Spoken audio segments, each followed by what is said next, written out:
Salute. Shout out to everybody in the building. We got an interesting one today, man. We got Trump speaking on the ballroom.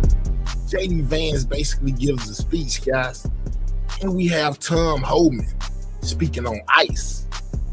Basically, after ICE agents were charged in Minnesota, guys, for the unaliving of Alex Preddy and Renee Good, guys. Yeah, so it should be a good one, man. You know what I'm saying? Shout out to everybody in the building. Make sure you guys are most definitely double tapping that screen. That's how you hit the like button.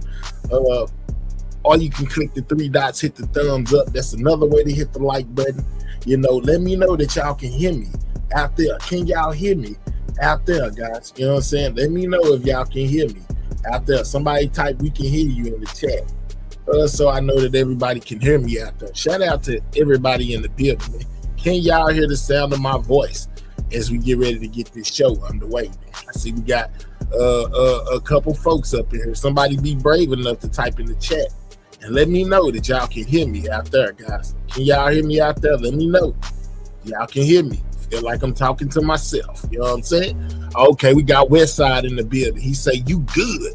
Absolutely. We in the building, man. All right, so let's get to it, man. Let's get to Trump. You know, and basically him speaking on this entire ballroom situation, man. You know what I'm saying? Make sure you guys are double tapping that screen. Most definitely double tap the screen. You know what I'm saying? To hit the like button, you know, or click the three dots, hit that thumbs up. As we hear Trump, you know what I'm saying, basically speak on his multi-million-dollar ballroom he's planning to build at the White House, guys. Shout out to everybody in the building. Let's go. The ballroom is a what they call a drone gallery. We have tremendous amounts of military able to be on the top. It'll be the highest point. It'll be actually higher than this building across. And the website's all over Washington, so that's important. But it will be something very special. So if you look up at the top, you'll see some interesting things, and I'll show that to you in a second. You want to grab that, please? I'll show that to you in a second. The facade of the building. There will most definitely getting it up there, guys. What's up, 3000? A lot of great things. But there will never be anything like this built. And what we have What's is up, the roof is 3000? dead flat with absolutely nothing but strength on it. It's very strong steel. It's drone proof, and it's meant for our military to be able to stay on it. You get a view of Washington. Also, for the drone building capacity, some of that takes place right down here. You can see the very large piping and the other things. It's a very complex building. It's all knit together. The roof goes with the ground floor. The ground floor goes with the Trump roof. Speaks on the ballroom, guys. The roof also goes down into the basement. Everything is connected, intertwined. Elevators, heating, air conditioning. It's one building. That's why we're trying to explain that. This is one well-knit building. One thing doesn't work without the other. Very importantly, though, in terms of the beauty, probably the closest thing to this would be the U.S. Supreme Court, the facade of the U.S. Supreme Court. So here's a couple of things you can look at. Call Trump a clown. Let's go. There will never be another thing like this, I don't believe, built from a cost standpoint. This is all my money and donors' money. This is tax-free. So everyone's talking about they're going to give money, they're going to give money. The money they're going to give is really for the security of that and the whole White House premise. And I guess you probably need that now. What's up, guys, man? We've done the fencing on the outside of the White House. It's all titanium. You see the black fencing. That's been just done recently, and it was approved originally by me. And it's how the layout looking, guys? How the layout looking? Let me know. How y'all feel about the layout? Let me know. Completed, and it's very powerful. Very powerful. The tractor, a bulldozer cannot knock it over. It goes down deep, and it's titanium, which is the strongest of all of the metals. Much stronger than steel, as an example. Hey, Bobby. Is all. It's going to be a tremendous thing. As an example, what happened a couple of weeks ago at the White House Correspondents' Dinner could not happen here. One thing that we have is we don't have people living above it. We don't want that. That's no good. They have 1,000 units above it with the elevator coming right down next to where the convention or whatever it may be is. So this is a room that's been wanted for 150 years by presidents. We have no room to have an event. The only way you can have an event is if you build a tent on the lawn, and the tent would not do the job. And by the way, if it rains here, because this is built on a wetland, the lawn is impossible to deal with. The water goes over everybody's shoes. It literally goes over the shoes. So, and they've had a lot of catastrophes with the tent. So we have this, and if you take a look at this section. This is Trump speaking on the ballroom, guys, he's having built at the White House. So this is a Greek. More or less, it comes out of Greece. This is the ultimate facade for Greece. This faces the Treasury building. This is a different facade. That's Rome. And that faces the Washington Monument, the Lincoln Memorial, etc. So you have two facades. Primarily, you have two entrances. You have here. But the primary entrance is through the White House. Now, a lot of people believe that the event with the Trump attempted assassination situation that took place at the hotel was for Trump to be able to build this ballroom, for him to get the okay. How y'all feeling about that? Let me know. Through the White House. And it's really something. I think you can see the complexity. All of these columns go directly up to the roof.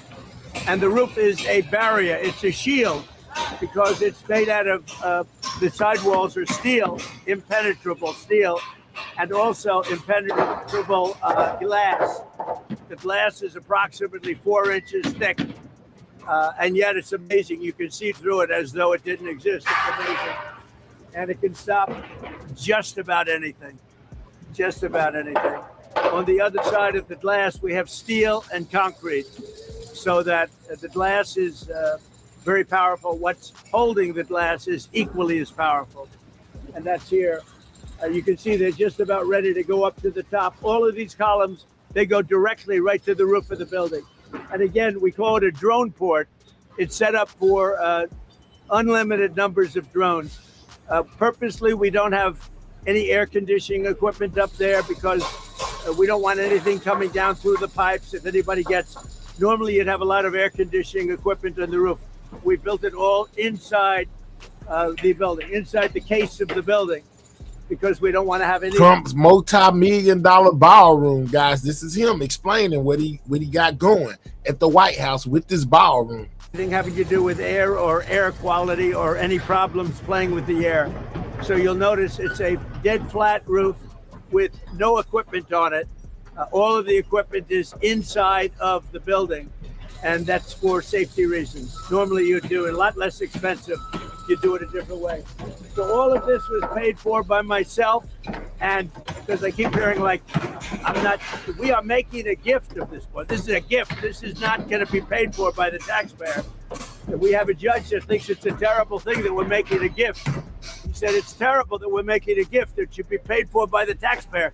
That's one I've never heard before, but I'm sure maybe he doesn't understand. This is a gift to the United States of America. And more than a gift, it's going to be one of the most beautiful buildings that's ever been built in the country or in Washington, D.C. So here's the other facade you see over here. And again, this is taken, these great classical buildings were taken out of different parts of the world from very glamorous times. This is Rome. They like the flat roof. Greece likes the people didn't want it, Yana. You see that. This is a porch that looks out over the city. Also, it's developed in such a way that we can have military there, but the entire roof is developed for military. They're very high. They're higher than just about anything else. They have a 360-degree vision of Washington, D.C. They have a massive drone capacity. Not only is it drone-proof, if a drone Trump's ballroom, guys, it won't have any impact. But it's also meant as a drone port, so it protects all of Washington, the roof of the building. Okay. Now, does anybody have any questions? If you want, you can take. I think you can bring your cameras up. You might want to take a look at the complexity. These are all different rooms down here. They're building a hospital. It's a military hospital. They're building all sorts of research facilities, also meeting rooms and rooms that go hand in hand for the military. Using it looked like Solomon's and the temple. ballroom is really a shield and protecting all of the things that are built here.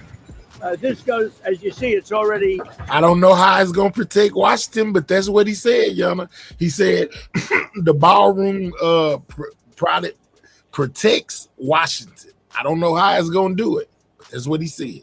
Up to the ground. This goes down very deep. You get a better view right over here. This is down because we've already done these floors, but these are already down 2 floors. It's down about 6 stories deep. That's big stuff. Normally, when you build a ballroom, you build it flat. You just build a ballroom. It would have been built. The complexity of this, and again, it's all knit. It's all knit together between the drone proofing, the missile proofing. We have and the drone capacity upstairs. Bomb proofing, missile proofing. Yeah, he say it's gonna come with all the new technologies for drone strikes, basically for missile strikes and for bomb strikes. Let's go. You can have all sorts of military up with it. I hate to use the word snipers, but we have great sniper capacity. It's built for our snipers, not the enemy snipers, our snipers. And because of the height, we get a very clear view of everything all over Washington. Yeah. The president mentioned that this is being paid for out of pocket, but why is Congress in pocket? Explain sort of the difference. Well, they're not. Congress is approving money for security.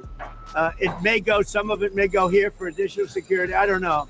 But Congress is approving money. But this building, I mean, I put up the money, built this building, along with a lot of great patriots. People have put up a lot of money to build the building. Let's go, Migo. A building that is going to be, I think it's going to be potentially the most beautiful building in all of Washington. And with that is great military capacity. We're building it in conjunction with the United States military and the Secret Service. Congress doesn't approve that money. Can this project still be completed? Well, they have a budget in Secret Service and the military to do some of the work that you see right here. So the answer is, I think they want to. Trump is most definitely trying to get that ballroom, guys. It's very powerful. You see what's happening. It's very powerful concrete. It's 9,000-pound concrete. That, if you know anything about contract, that's very, very strong. That's very strong concrete. But they probably want to enhance the area. They're going to spend money. This is a very sacred piece of land. This is the White House. And they want to do things, but everything that you see and the money that's being put up to build the ballroom, and again, the ballroom, it's necessary for the ballroom to be built with what you see over here. It's all knit in. The air conditioning, the heating, the drone capacity, the shield. You know, the ballroom becomes a shield for everything that you see right here. Without that, they couldn't have this. They couldn't build the lower floors. Without that shield over the top of it, it's a shield that will totally protect what's downstairs. They have a lot of things going on downstairs, and some of it you see. This goes down 6 stories. You see 3 stories because it's already been built. This will be very short. Make sure you guys are double tapping that screen. That's how you hit the like button. The roof goes along this line. Basically, it goes outside. You see where the wood is. You're going outside of that line, and then it goes straight up. And it's all protection, and everything's together. You can't build one without the other. And what we have is the safest building ever built, in my opinion.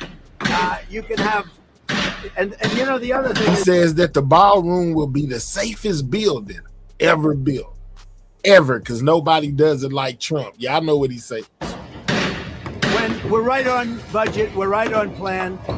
The only budget change would be that we doubled the size at the request of the military. We doubled the size, but we're right on budget, right on plan. And originally we were going to build a much smaller room, and it wouldn't have done the job. It just wouldn't have done the job. You have too many events. Like if we have President Xi coming here, we have no place to put him. We had the king and the queen the other day, and we had 1,000 people wanted, and we ended up having 100 people sitting in a very small room. So they've been after this for a long time, but maybe. Guys, we got to do better than 22 likes. If you haven't hit that like button, double tap the screen, guys. That's all you have to do on your mobile device. Double tap the screen if you have not hit the like button, or click the 3 dots in the right-hand corner. Hit that thumbs up, guys. It helps out the channel. Most definitely double tap that screen if you haven't hit the like button, man. The likes are way low for the amount of people. Get the likes up, guys. More important is the safety element. This is a shield. It protects everything that's inside, everything that's on top. And, you know, obviously the White House was built in 1792. You know, it's awfully hard to do that kind of a capacity that we did here. So this will give future presidents, but you have to understand, when this is finished, my term ends shortly after that. This is really for other presidents. This is not for me. This is my gift to the United States of America. I'm going to be able to use it very little, because when it's finished, we're talking about 6 or 7 months. But it will be used for hopefully hundreds of years for other presidents. And there will never be anything like this built again. There'll never be a room built like with the safety. As an example, if we had the White House Correspondents' Dinner here, would have been no problem. It does kind of look like a Roman temple, don't it? Y'all right, too. It most definitely looks like some form of a Roman temple, guys. The ones that you see in Rome, you know. That's crazy, guys. It looked like one of those old temples from the Roman days. Wow. Y'all right about that. I seen some people point it out. I just took time to look, and it most definitely looks like a Roman temple. You said that this will be when it opens, you'll have about 6-7 months. Have you thought to that around that time? Have you thought about the first event you would? I have. I better not tell you about that, Daniel. But yeah, we have. Everybody wants to be here for the first event. We're talking about heads of nation, so we have some very special places that it could happen. You know, we had literally, if the king and queen were, you know, we had this finished, we would have had an event that would have been 10 times the size. I mean, we literally were in a little room in the White House. Presidents, now we're not even talking about safety. Presidents have been asking for this literally from the time the White House has been built. But on record, for 150 years, they've said, what about a big room? And you all know, you probably attended, they have some where they use tents. If it rains, it's a disaster. You mentioned that this is going to be a gift for America, future president and the country. What's your hope for America? We will have to have a safe country. We have to have a great country. We have to make sure that Iran doesn't get a nuclear weapon. All of the things that you see me fighting for so hard. And it's always tough. You know, we're negotiating with Iran, and then you have the Democrats, I call them the Democrats, putting in a bill that Trump should immediately stop. You know how it is to negotiate with a country where you're treating them badly? They come to the table, they're begging to make a deal, because they're begging to make a deal. I hope we don't have to do the war, but we may have to give them another big hit. We may have to give them another big hit. I'm not sure yet. You'll know very soon. But how do you feel when you're negotiating? You're winning every point, and they say, but in Washington, they want to stop you from negotiating. They want to stop you. And it's only political. It's the Democrats. They're dumb. It's a new name. It's a very accurate name. So I'm in the middle of a negotiation. I'm saying you cannot have a nuclear weapon. Trump say he winning everything, guys, and they ain't giving us. He's talking about the situation going on with Iran. And it comes over the wire that the Democrats want to stop Trump the Democrats from further negotiations. They want to stop Trump from, if he has to, giving them another slap. They want to have a nuclear weapon to blow up the Middle East and to blow up, frankly, the world. It's not going to happen. Nice to see you, by the way. How close were you to striking on these? I was an hour away. We were all set to go. You're talking about yesterday. Yes. We were going to be striking it would have been happening right now. Yeah, it was all done. Right? The boats, the ships are all loaded. They're loaded to the brim. And we were all set to start. What specifically did both nations tell you that convinced you to? They said that they feel they've had, for the first time in almost 47 Trump years. speaks on the Iran's been the ballroom bully of and the Middle East for situation going 47 on in years. Iran, Literally guys. the bully of the Middle East. And, they're nasty, very nasty, very dangerous. They wanted a nuclear weapon. Had I not terminated Barack Hussein Obama's Iran nuclear deal, had I not terminated it, see, that's the win. That can't happen with the real structure. On Cuba, what do you want to see from Cuba or the option of military action? You're talking about Cuba? Well, we're going to see. Look, Cuba is calling us. They need help. Look, Cuba is a failed nation. Cuba needs help. And we'll do that. Just hold them, though. Yeah, it's like an exercise game. Give that to me. I'll hold it. I'll hold it. Yeah. It's so beautiful. See, I look so thin. They'll say, oh, he's gotten so thin because I'm holding this. You don't have to look at my waist. You can look at this. A close-up picture of it. It does look like a Roman temple, guys. This is what the new ballroom will look like in Washington, D.C. at the White House. Most definitely puts you in the mind of a Roman temple, like Trump declaring himself a Roman god or something. Let's go. Enough of my waist along with President Xi. Are you confident that you can reach a diplomatic deal With Cuba? the I think so. Yeah, I think so. I am very prone toward the Cuban Americans. They've been incredible people. Many of them have lost family members. They've been very badly hurt themselves. They've been in prison. They've come to this country and they've been very successful. The Cuban American people in Miami, I mean, they are amazing people. Most of them are in Miami, in Florida, but mostly in Miami. I'm very, very prone to helping them. I mean, I think I got 97% of their vote. I want to help them. Now, they have family members in Cuba. They've been treated very, very badly. They've been treated extremely badly, and we're going to get that solved. That's not going to be hard for us to solve. But you can do that without changing the regime there, you believe? Well, I don't know about changing the regime. I can do that, whether you change the regime or not. You know, it's been a rough regime.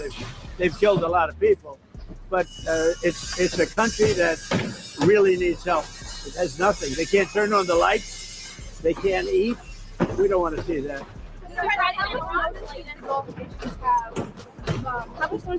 Hey, Lalise. They called me over the last 2 days to say they made a lot of progress because we have them negotiating with us, and primarily Saudi Arabia, Qatar, UAE, Kuwait, a little bit, and Bahrain, and some of the others. We on the vertical, and we Lalise. have them negotiating with them. We're all working together. It's like a team. And Israel, of course, and Israel's been a great partner. And so we are negotiating together. I got a call from numerous of these people. They know the people in Iran. Don't forget, when you talk about regime change, hey, I Carly, think it's the ultimate got regime Trump change. talking about his ballroom. The first level and the second level are no longer with us. They're someplace, but they're no longer with us. So we have real regime change. But I got a call yesterday, sir, could you wait? We think we're close to a deal. And that's okay. Now, I've heard it before with these people when they change their mind. I made deals with them, no nuclear. We immediately get the nuclear dust. And they said, you're the only one can get it because the bombers did such an unbelievable job that the mountain literally collapsed on top of it. They said us, and they thought China would be the only two countries What's up, that could even man? get it. But I think it's important to get it, maybe psychologically more than anything else. How long did they know that you were planning to go for it? They knew I was getting ready to attack. I didn't tell them. I never tell anybody when. You're in constant contact. I never tell anybody when, but they knew that we were very close. I would say I was an hour away from making the decision to go today. And we would probably not be talking about a beautiful ballroom today. We'd be talking about that. And saying that he was looking to bomb Iran, so guys, they called today. up. They had heard I made the decision. They said, "Sir, could you give us a couple of more days because we think they're being reasonable." How long does it take for Iran to come? Well, I mean, I'm saying 2 or 3 days, maybe Friday, Saturday, Sunday, something, maybe early next week, a limited period of time. Shout out to Italy, man. Because Make sure you subscribe to the channel. Weapon. If they had a nuclear weapon, they would start with Israel. They would blow it up, and they would blow it up fast. But they'd blow it up, and I'll tell you what, they'd go after Saudi Arabia, they'd go after Kuwait, they'd go after UAE, They go after Qatar. I think they go after the entire Middle East, and it would be a whole different negotiation. It would be nuclear holocaust. And there's no question in my mind that they'd use it. There's no question. And I deal with these people. They're extremely radicalized. These are not people like when I deal with you. You're a very nice guy. These are people that are seriously radicalized. They would use it. The only question, would it be the first minute, the first hour, or the first day? I'm trying to pause a few times. Does there come a point soon where you're no longer I'm not doing this politically. I'm doing, look, everyone tells me it's unpopular, but I think it's very popular. When they hear that it's having to do with nuclear weapons that could take out Los Angeles, could take out major cities very quick. When they hear that, when they're explaining, I'll tell you what, when we explain it to people, I don't really have enough time to explain to people. I'm too busy getting it done. When they understand, I think it's frankly very popular, but whether it's popular or not popular, I have to do it. Because I'm not going to let the world be blown up on my watch. It's not going to happen. Thomas Massey and your endorsed candidate. Yeah. Do you think your candidate can? Thank you, Lalizi. Yeah, Thomas Massey's a terrible congressman. He's been a terrible congressman from day one. Dealing with him is just a horrible. I don't think he's a Republican. I think he's actually a Democrat. He's not a libertarian. Sometimes they say he's really a Democrat. He votes against us all the time. He voted against the border wall.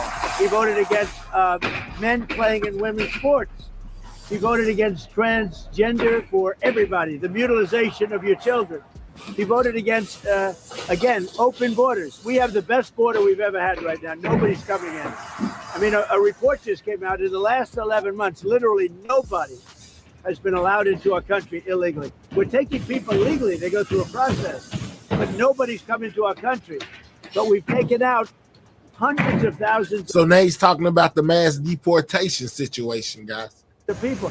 We had 10,000. It was 11,888 murders. Many of these murders allowed into our country from prisons. They were in prisons. Many of these people killed more than one. More than 50% killed more than one person. This was gross malfeasance. This was on behalf of the Biden administration. I don't know Biden because I don't think he knew he was alive. But Kamala was the border czar. She never called, not one time, she never called the Border Patrol. She never called ICE. She never called law enforcement. She never went to the border. Think of it. I used to call every single day. And that's recently. Now I call less. We have nobody coming through. We had caravans coming through with tens of thousands of people pouring into our country. We had no idea who they were. We would have been, I'll tell you what, our country would have been destroyed. If they won this election, our country would have been, we have now the hottest country anywhere in the world. If they had won the election, our country would have been destroyed. Our country was a dead country 2 years ago. Trump says we got the hottest country in the world. Yeah, maybe because we in Iran and shouldn't be over there. And now we have really they drop a nuke, it's most definitely going to be hot.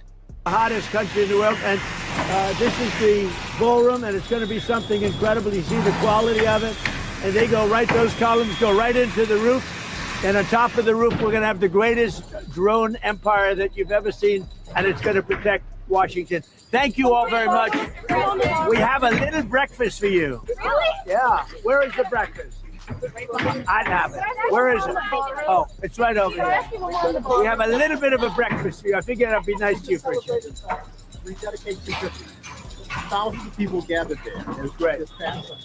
Yeah. I did. Scripture.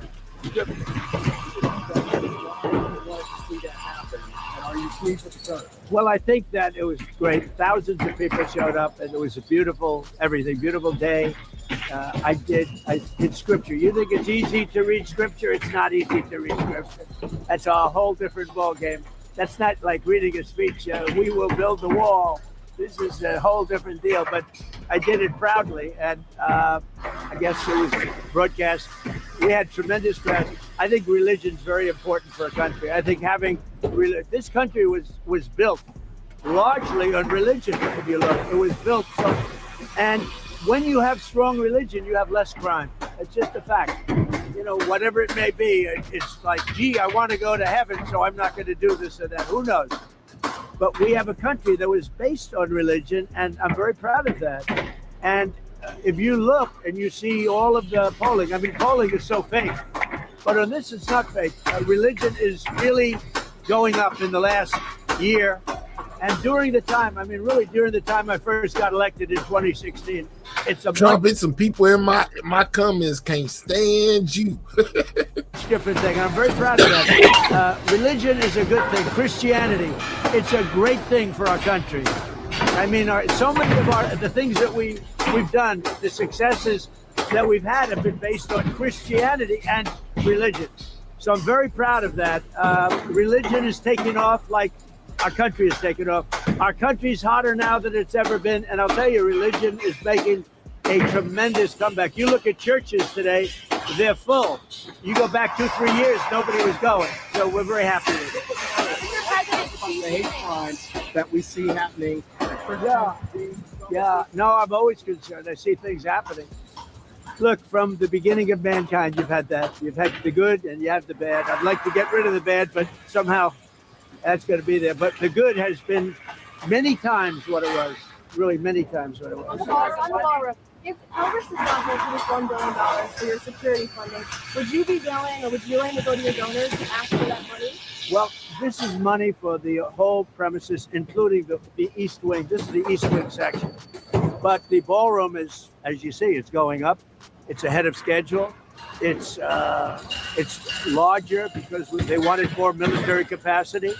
They wanted more drone capacity. They needed a larger room. And frankly, we needed a larger facility. And so we're doing that. And we've done this in strict coordination with the military and with the Secret Service. And they've been great to work with.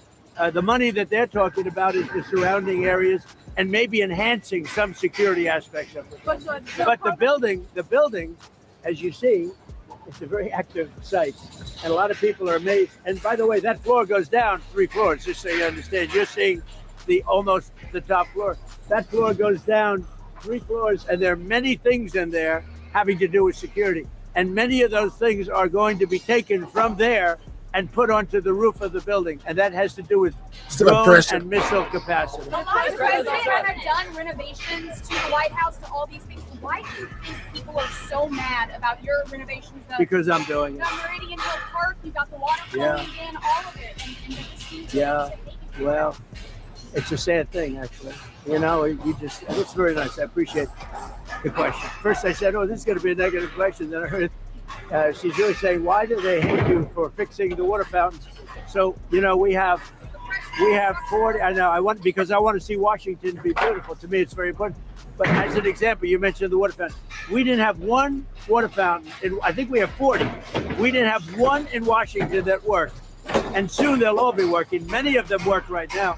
And I think one of the best things, President Biden spent much more than $100 million on the reflecting lake between the Lincoln Memorial and the Washington Monument. They spent much more. They spent, some people say, $200 million. You know what they got out of it? A closed lake. It never opened. And when it did, it shut right away. It leaked. It was a disaster. I'm doing a job on the reflecting lake for a fraction of what they paid. Now I've upgraded it I got so into it. I've upgraded it like you wouldn't believe. I'm doing all the walkways outside. I'm doing it properly. But it's a much bigger job. But you see, it's happening now. It's going to be beautiful. It's going to be waterproof. It's going to be reflecting again. It better be waterproof. What are you talking about? Thing that wasn't open, and it was disgusting. And friends of mine would come to the Lincoln or the Washington, and they'd say, "Sir, it's disgusting." I said, "What's disgusting?" The reflecting lake.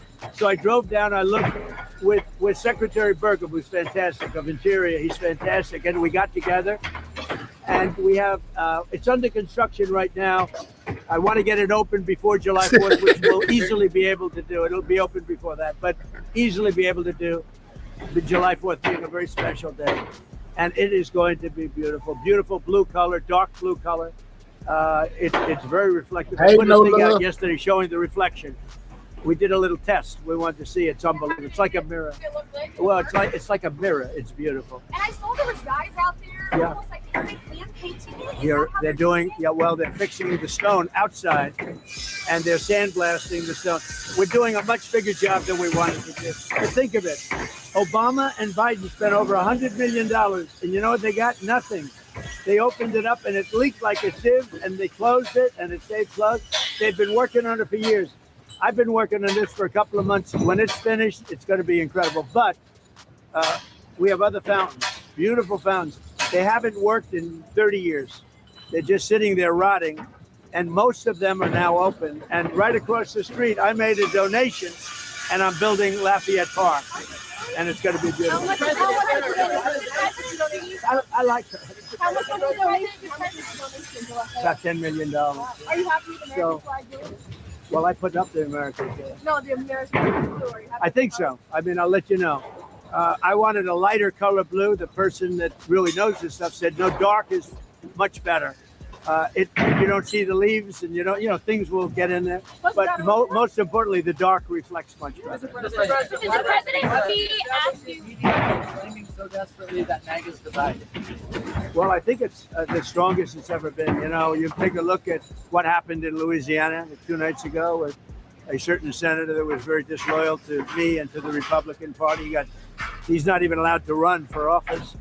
We have another big race. This guy Massey is terrible. Let's see what happens. It's not easy beating incumbents, but we have a great guy running against Massey. Massey's a terrible, I think the worst congressman the Republican Party's ever had. That'll be tonight. That'll be good television, and we'll see what happens there. But I think MAGA's never been more together, actually. And I'm going to be making an endorsement today in Texas. I'm going to be putting out an endorsement in a little while in Texas, the great state. You know, I won Texas all 6 times, meaning primaries and the race, and I got the highest vote in the history of Texas. And I love Texas, but I'm going to be making a endorsement at about 12:30, 1 o'clock today for the big race, the Senate race in Texas. And I hope you find it good. So I do think, I mean, I appreciate the question, because even CNN, they did a poll 2-3 weeks ago. They said Trump is at 100%. That's Harry Endon. I like Harry Endon. He's got a lot of energy. I like him. But he did a poll, and he's a good pro. And he gives the good and the bad. But I think he's an honorable guy, because we get a lot of good. You know, he predicted I was going to do great with the Muslims in Michigan and win Michigan. And I did. I did good, and I won Michigan by a lot. He made a lot of good predictions. But he did a poll 2 weeks ago that said Trump is, I mean, this is up. You can check 100% popularity with MAGA. MAGA is most of the Republican Party. The rhinos are gone to a large extent. A few of them are still left, so hopefully we get rid of one tonight in the form of Tom Massey, who's horrible. But no, it's been amazing. But I'll be making a statement in a little while as to who I'm endorsing in Texas for the Senate. And there are those that say whoever I endorse is going to win. I don't know if that's true, but historically that's absolutely true. I just don't like to say it because I don't like to brag. What helped you make up your mind? Well, I've had my mind made up for a long time, but I just think it's going to be, you know, I just think it's appropriate. Mr. President, there's reports that President Xi told you during your meeting that perhaps Russian President Vladimir Putin would come to regret invading Ukraine. Did he say that to you? No, he never said that. Mr. President, you mentioned that Ballroom was your gift to the country. It's a gift. It's a gift from me and from incredible, successful companies and patriots. And they put up close to $400 million. And you see what's happening, and it's beautiful. And again, it's ahead of schedule, unlike the Fed building. Think of it. This building at $400 million, the Fed building at $4 billion, and it's a tiny little project by comparison. You spend a lot. Make sure you guys are taking time to double tap that screen. That's how you hit the like button. Make sure you guys are double tapping that screen. That's how you hit the like button, or click the 3 dots, hit the thumbs up. It helps out the channel, guys. Also, share it live. Let them know we talking about it over here. Share it live, hit the like button, subscribe to the channel. Time renovating the White House, the Rose Garden, the colonnade. I do. Putting up the American flag, those flagpoles on each side. Why was this so important for you to be part of your legacy? Well, this is the most important because number one, security, and number two, it was so needed just on a social basis for presidents. And again, I'll be here for a very short period of time when this opens. I'll be here for a very short period of time. This is really being built for other presidents. It's not being built for me. And I'm a really good builder. The thing I do best in life is build. I'm a great builder, and I build beautiful product. There will never be anything like this. I always admired the facade of the Supreme Court. I said, I wonder if that can be duplicated or bettered, even not to say bettered, but even bettered. And we've actually bettered it. What we're doing is something that you'll never see it again. Mr. President, one more on Iran, if I may. When you were having your discussions with the regional partners, the regional leaders, did they express to you any concern about Iran's ability to still retaliate in the event of U.S.? They have a little ability. Their missiles are 82% gone, we estimate.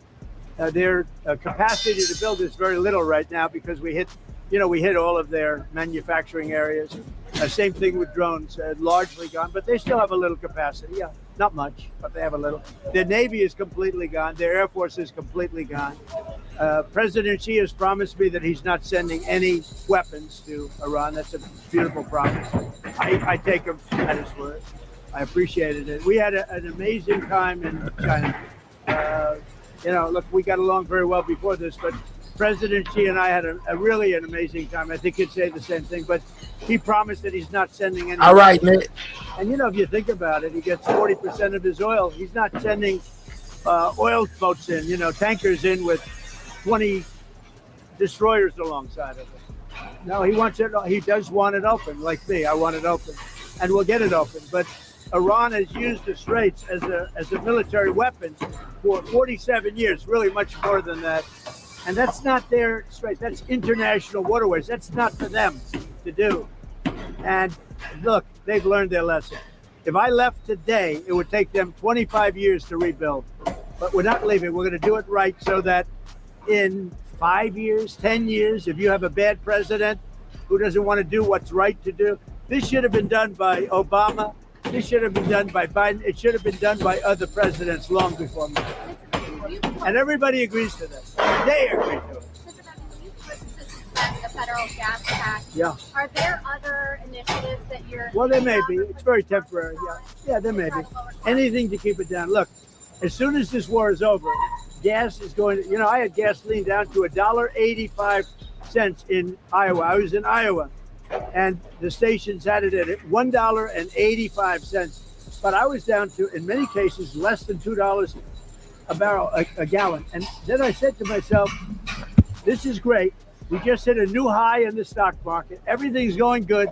I'm sorry, but we have to go down and take a little journey down to, we have to do something with Iran. We cannot let them have a nuclear weapon. You want to see the world exploded? He doubles down on this nuclear weapon that Iran is supposed to have. And I appreciate everybody putting up with it for a little while. It won't be much longer. But you're going to have, and frankly, there is so much oil out there.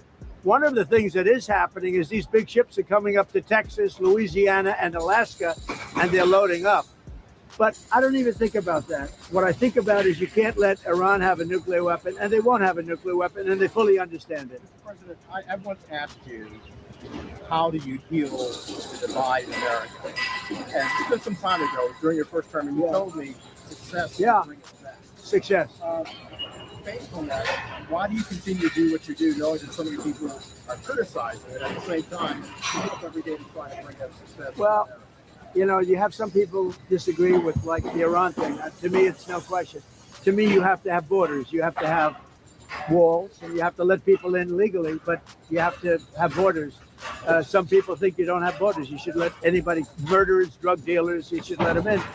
So there is some, but I said to you once, I remember it, the greatest healer of our country, when we had, just before COVID, we were so successful. We had the best economy we've ever had in my first term. This term is going to blow it away, I think. And you see all the numbers. Even during the war, we have the highest stock market we've ever had. I thought the market would go down 25%. And I was okay with that to get rid of a nuclear potential holocaust.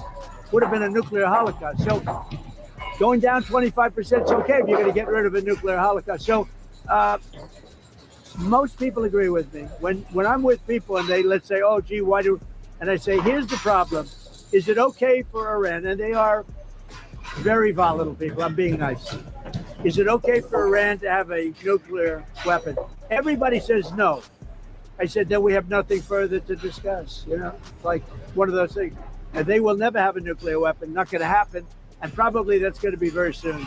So one way or the other, whether it's military or an agreement, that'll start opening up very soon. So, President, why did you wait so long to endorse in the Texas Congress? That's because now both of their names are going to be on the ballot. No, I waited.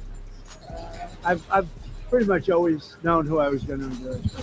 I just thought this was a good time. You know, the voting's starting, and I thought this was a good time. I'm going to be doing that very shortly. President, have you put any thought into potentially endorsing someone to run against J.B. Pritzker, like Darren Bailey or? Well, I like Darren Bailey. Shout out to the Netherlands. Slob of a governor. You know, he could call me and I'd send the National Guard in Chicago, would have no crime. Look at Washington, D.C. Did you see the crime stats? It's down to like nothing. People go to restaurants now, new restaurants. Restaurants are all being closed in Washington. Now they're building new restaurants. It's a hot city. We have a beautiful city. We have very little crime, almost no crime. And we could have the same thing in Chicago. All he'd have to do is say, President, I don't want to have any crime in Chicago. Can you help me? Within 3 months, Chicago would be a different place. What can I say? He's so bad. He's so bad. Mr. President, you're going to lawless. I talked about making healthcare more affordable. Right. You've done that, and you made a major announcement yesterday. With That was a big announcement. Got no coverage. I reduced drug prices by 50, 60, 70, 80%, and it gets no coverage. I think it's maybe, other than medical itself, like a cure, I think it's the biggest thing to happen in healthcare ever, maybe. I brought the price. We paid the highest price in the world. Now we're paying, as of now, we're paying the lowest price in the world. Prices of drugs have gone down 70, 80, 90%. For 28 years, they never went down.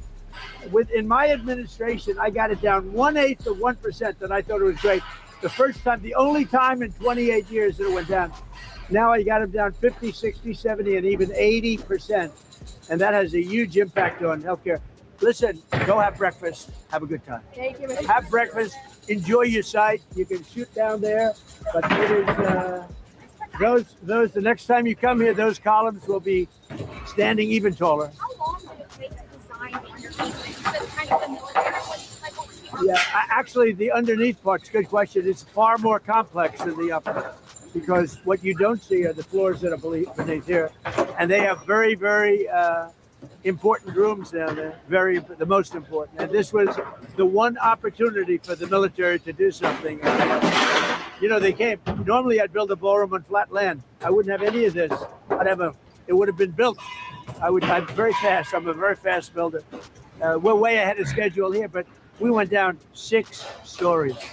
So it's actually far more complex than the easy part is up. But again, we have a drone-proof roof. It's all sealed, and all of this that you see is totally sealed.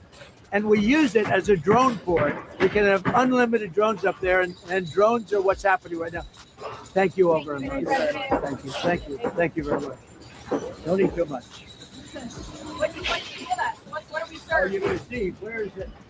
All right, so that was Trump speaking on Iran, speaking on his multi-million-dollar, ballroom that he's building at the White House, guys. He also spoke on Iran and a couple of other situations. All right, so now we got this ICE situation going on with the mass deportation, guys, where leaders in Minnesota basically came out, and announced more charges. Basically against some of the ICE agents in Minnesota, guys. Let's go here. Shout out to everybody in the building. Make sure you guys are double tapping that screen, and most definitely subscribe to the channel if you are new, guys. This is everything I'm hearing on the ICE agents being charged in Minnesota. 4 counts of assault are a result of Mr. Castro shooting through the front. Hold up. All right, we join breaking news in progress. This is Hennepin County Attorney Mary Moriarty and Attorney General Keith Ellison announcing charges, 5 of them against an ICE agent involved in a shooting back in January. Let's listen in. With 4 counts of assault in the second degree and 1 count of falsely reporting a crime. The 4 counts of assault are a result of Mr. Castro shooting through the front door of a residence with the intent to cause fear of immediate bodily harm or death to the 4 adults who were just inside the door. These charges have activated a nationwide warrant for his arrest. Here is a copy of the complaint.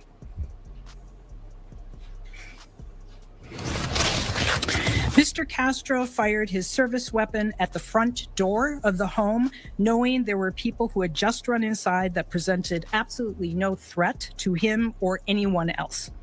The bullet punched through the front door and struck Mr. Sosa Solis's leg before traveling through a closet and lodging in the wall of a child's bedroom. Wow. Mr. Castro was not under any physical threat when he fired his weapon or even beforehand. He was not hit by a shovel or a broom. In fact, he was not hit at all. His own boss, ICE Director Todd Lyons, acknowledged that 2 ICE agents lied in the aftermath of this incident. Mr. Castro was one of them. The hastily charged federal case against Mr. Sosa Solis and Mr. Alhornia were dismissed with prejudice, meaning they cannot be refiled. The crimes that the federal government alleged they committed never occurred. Yet, the Department of Homeland Security press release containing those lies and making accusations of attempted murder against individuals at whom Mr. Castro shot still remains on its website today. This violence and his lies had a significant impact both on our community broadly and specifically on Mr. Sosa Solis and Mr. Alhornia. A violent crime did occur that night, but it was Mr. Castro who committed it. He shot through the door of a home with many people, including children, inside, while fortunately missing several others. His bullet did struck Mr. Sosa Solis in the thigh. Mr. Castro is an ICE agent, but his federal badge does not make him immune from state charges for his criminal conduct in Minnesota. I've said it many times, and I'll say it again. There is no such thing as absolute immunity for federal officers who commit crimes in this state or any other. So what's next? We do expect his defense to attempt to remove the case to federal court. Should a judge grant that motion, it would still be prosecuted by our attorneys. Should it end in a conviction, Mr. Castro will be ineligible for a presidential pardon. While Minneapolis was being occupied by federal agents, Mr. Sosa Solis, who was lawfully here in our community, was shot by an ICE agent who fired at him after he ran into his home, putting numerous lives at risk. We will not rest in our pursuit of accountability for unlawful actions committed by federal agents in Minnesota. We, along with our partners at the Bureau of Criminal Apprehension and the Minnesota Attorney General's Office, have thoroughly investigated this incident. We followed the facts, collected and preserved evidence, and have analyzed the law thoroughly. Those actions have led us to today's decision. These are appropriate charges, and we are fully prepared for what comes next. Thank you. Now I will turn it over to Attorney General Ellison, and then we'll take questions. Well, first of all, let me thank you, County Attorney Moriarty, on excellent work. Also, let me thank the Minnesota Bureau of Criminal Apprehension. Worked very hard on this. Let me thank all of the staff members who have worked really hard on this and have done all they can to bring the most accurate and well-researched and well-investigated case forward that they could. All of them have done well by the people of the state of Minnesota. Now, the state of Minnesota And every county in the state of Minnesota has a duty, obligation, and certainly a right to provide public safety. And what does that mean? It means investigating offenses, violations of law, and it means holding people accountable when those laws are violated through the prosecutorial process. This is entirely appropriate. It's the right thing to do. And American jurisprudence has recognized for a long time that there is no absolute immunity, as the county attorney said, when a federal agent violates the criminal laws of a state. And so today, this is an expression of that accountability, our effort to bring forward meaningful accountability and protection for the people of this state. I continue to hope that the federal government will work with us to make sure that the law is followed and that is vindicated. And I'll continue to hold that hope out because I believe that in the best of us. But I will say that at this moment, we're still hoping for that. And right there, I'll just say thank you. And that's all we want to say. Ernesto.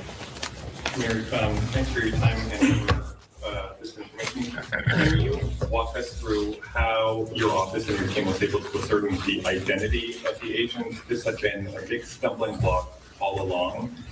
And then, 24 likes away from 100, guys. Double tap that screen. What follows in terms of getting him into custody? I've noticed that the agent your office charged back in April is still a fugitive. Do you expect that there will be some mechanism to get him arrested and arraigned? So I'll answer the second question first, which is what mechanism might be out there to get Mr. Castro into custody, or at least here to start the proceedings. You've noticed that Mr. Morgan, the ICE agent who we charged earlier, is still not in custody. What I can say about Mr. Morgan's case is that we have made substantial progress in getting him here to start that process. Your first question was about how did we identify Mr. Castro? I would say that the BCA did a tremendous job of getting to the scene very quickly, where they heard FBI agents identifying this agent. They also did some follow-up, which allowed us to get corroboration of the agent's name. Did you have any cooperation whatsoever from anybody at the federal level with this investigation? We did not have cooperation of anyone at the federal government to give us any of the evidence that we have. We still don't have any evidence that they might have collected. Do you have an update on the immigration status? I know that there was attempts to deport Mr. Sosa Solis and the cooperating the witnesses, the women, as well as the man that they were chasing on the way there. Where does all that stand? Well, the question was about apparently the federal government tried to deport Mr. Sosa Solis and the women that were involved and Mr. El Mornio. What I want to say very clearly is that they were here lawfully. They were here lawfully. And this was a case of mistaken identity. ICE chased Mr. El Mornio when he was working for DoorDash. He was not the person that they thought he was. And I'm just going to emphasize again, they were both here lawfully. They were here lawfully, guys. Charges filed against ICE in Minnesota. The question is, do we have any idea where the ICE agent is right now? No. There are also mechanisms out there to find him, and I feel pretty confident that we will get him in here to start this process. Was he one of the local, was he from the Twin Cities area, or was he somebody who was working here temporarily? Our best information is that he was not from the local area. Regarding the video that proved that they were lying, it was kind of like a rare time that the federal authorities, Todd Lyons, admitted wrongdoing by publicly stating that they had lied. Can you speak to the importance of the video that captured what went on in that front yard? Well, the question was about the video of the front yard. So when various people, including the people in the house, called 911, the Minneapolis police were able, there was a camera there on that corner, and they were able to turn the camera to capture what happened in the front yard. I think it was extremely important. Anytime that you have video which contradicts what an ICE agent or frankly anybody says, that's very compelling evidence. Will Mr. Sosa Solis be able to testify at this trial? Do you know where he is? And if so, and assuming it does go to trial, would his testimony be critical for your case as the prosecution? Question is about Mr. Sosa Solis. Would he be able to testify? How critical is his testimony? I'll only say that we have had extensive contact with him, as has the BCA, and I'll just leave it at that. Jeff, do you have a question? About this case was that not only what happened to Mr. Sosa Solis, Mr. LaJourna, but that another man was. Shout out to Tussie for being a member for the last 14 months. She says, love it here. Dislike Trump tremendously. Okay, I bet. Sent to Texas, never charged and held for a number of weeks. Their partners were also sent to Texas, I believe, and held for a number of weeks. Can you just talk about, from a law enforcement perspective, some of these federal actions that maybe don't rise to the level of criminal charges, but are tied into the behavior that was seen by Minnesotans over the course of Operation Metro Surge? And I don't know, just how you kind of view that element, even if it's not criminal, but as just part of the things that people here went through during that. Question was about some of the behavior that many of us, our community, witnessed and actually experienced during Operation Metro Surge. Much of it didn't rise to the level of a criminal offense, but it was still abhorrent conduct, which frightened community members. This is one of the reasons why we created the Transparency and Accountability Project, to allow community members to give us information, videos, so that we could interview them and tell their stories. I think some of what we're getting is not criminal in nature. I am also aware that there was some documentation by the Human Rights Watch, and I think we'll hear much more about their report coming up here. And I think Human Rights Watch and other groups like the ACLU and the Attorney General, and I can let the Attorney General speak to that, but filing lawsuits about violations of people's rights that might not rise to the level of criminal activity, but just documenting what happened here to people, so that people feel that someone noticed. I mean, one of our investigators was interviewing a person as part of our TAP project, and I happened to run into that woman who burst into tears just at the idea that someone cared about what happened to her, and they were going to document that. And so I think those efforts are critically important. Procedural question: if this does get removed to federal court, so it'll be your prosecutors there, will it be a Minnesota statute that they continue to prosecute, and will the federal judge be in charge of that? Yes. So the question is, if this gets removed to federal court, essentially, who will the prosecutors be? And that's a question we've heard quite often, because I've been asked, does that mean that you have to get the U.S. Attorney's Office on board to charge? It does not. So if it was removed to federal court, which is actually a pretty low bar, but if it is removed to federal court, it will be our staff, some of whom are behind me, who will be prosecuting the case. It is under state law. Procedural law would be federal law. It would be a federal court or a federal judge, and the jurors would be drawn from a larger area than Hennepin County. Or the federal jury, basically. Yes. But it is our team prosecuting, and I think something incredibly important here is if there is a conviction, Mr. Castro could not be pardoned by the president. Is there a modern precedent for what you're trying to accomplish? Is there a modern precedent for what we're trying to accomplish? I would say there's no modern precedent for what happened to the people here in Minnesota. And so it requires a lot of us to dig in and look at ways to hold people accountable that we probably never thought we would be looking at in our careers. I was just sitting there thinking, watching you two, that year for election, you have decided not to run for re-election. And this is a slow-moving process. I wonder how you kind of view this in relation to the long road that these cases might take, and sort of, are there any assurances that the people of Minnesota can have that accountability will continue to be sought in the future, whether either or both of you are still or not? The question is about the Attorney General is seeking re-election. I am not. Essentially what happens after this, and I should make it clear, we have an agreement with the Attorney General's office, that's the Hennepin County Attorney's Office, entered into an agreement at our request for support, in part because we thought it was important for the people of the state of Minnesota to see its officials working together and trying to get accountability. The fact that that agreement can be revoked by the county attorney's office at any time, I think speaks to the critical nature of who the next county attorney will be. Will that person continue with this work? Because I can guarantee you this work will not be done by the end of my term. So will that person continue with this work? And I'll let the Attorney General speak to the question directed at him. I'll simply say that we are absolutely committed to the final resolution of this matter on the basis of justice. And I want to definitely commend the county attorney who's done a remarkable job on this matter.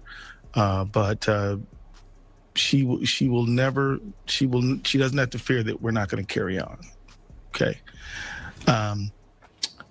Yeah, and I'll just say that there's a long line of cases where state authorities have had to hold federal agents accountable for breaking state law. I think the first one is called N. Ray Nagel, and they flow from there. And so we 15 likes from 100, guys. 15 more of y'all who haven't hit the like button. Double tap that screen of your mobile device or click the 3 dots in the right-hand corner and hit that thumbs up, guys. Let's get the likes to 100. Shout out to everybody in the building. This is the latest on the ICE agents charged in Minnesota.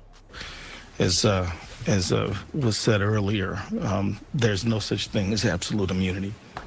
Can you talk about what the timeline is for this and what are some of the next steps that need to happen to move this forward? It kind of seems like you're up against a lot of challenges when, we don't have this suspect in custody and maybe there's not a lot of cooperation on the federal level here. So can you talk about what needs to happen in order for this to actually... Sure.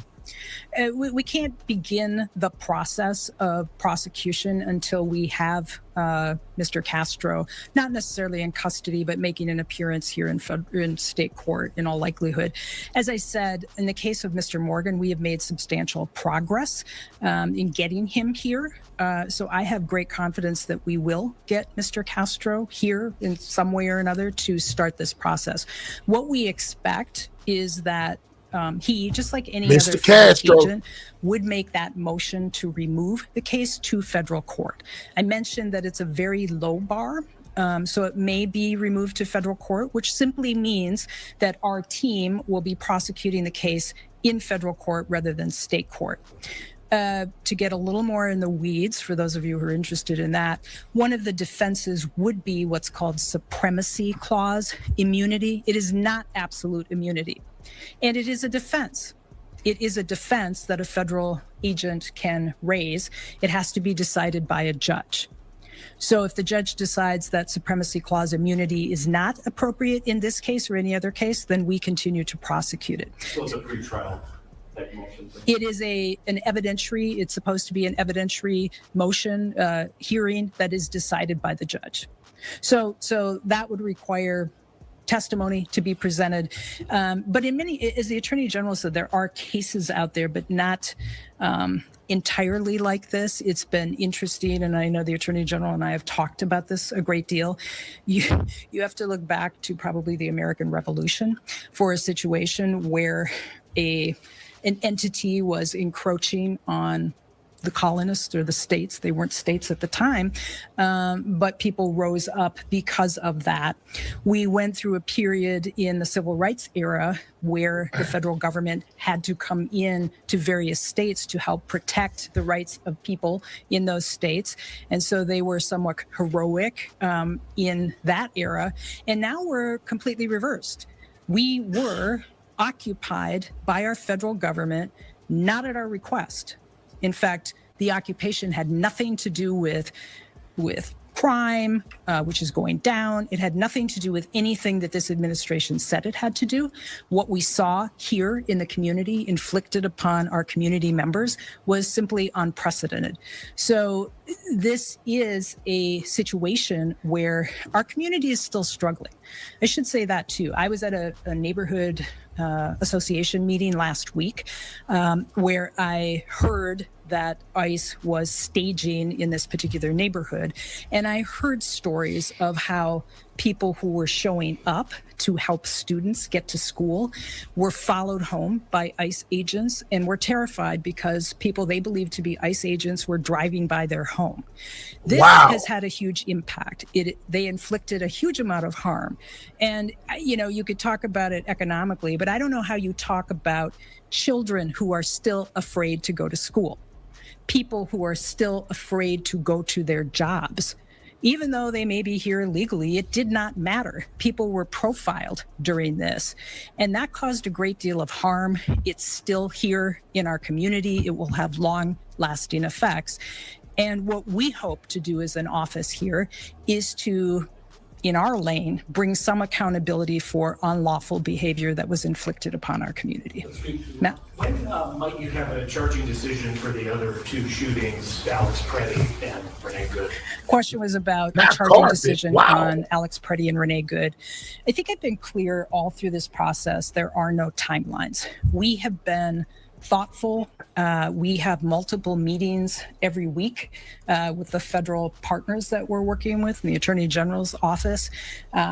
Investigations still continue, and we would not move forward until we feel that it's appropriate to charge or not charge, and we feel confident that we're ready to go. And so I'm not going to put a timeline on it because that would just be artificial, and we don't know. If if we decide to do charges, we'll do that when we feel confident that we're ready to go. Last question. This is the ICE agents facing charges in Minnesota. So the question is, second degree assault with a gun is a 36-month mandatory. And it could be consecutive because it's multiple victims. Thank you. Thank you. Thanks, everybody. Good job, Mary. All right, breaking news there. That is Hennepin County Attorney Mary Moriarty, joined by Attorney General Keith Ellison to announce charges against an ICE agent related to a non-fatal shooting back in January. These are the charges here. And so we've got 5 counts of second-degree assault. So it's second-degree assault with a dangerous weapon. So there's 4 counts of those. And then the 5th count is falsely reporting a crime. Now, you'll recall this happened January 14th and led to a pretty active evening there as activists and others showed up on that scene.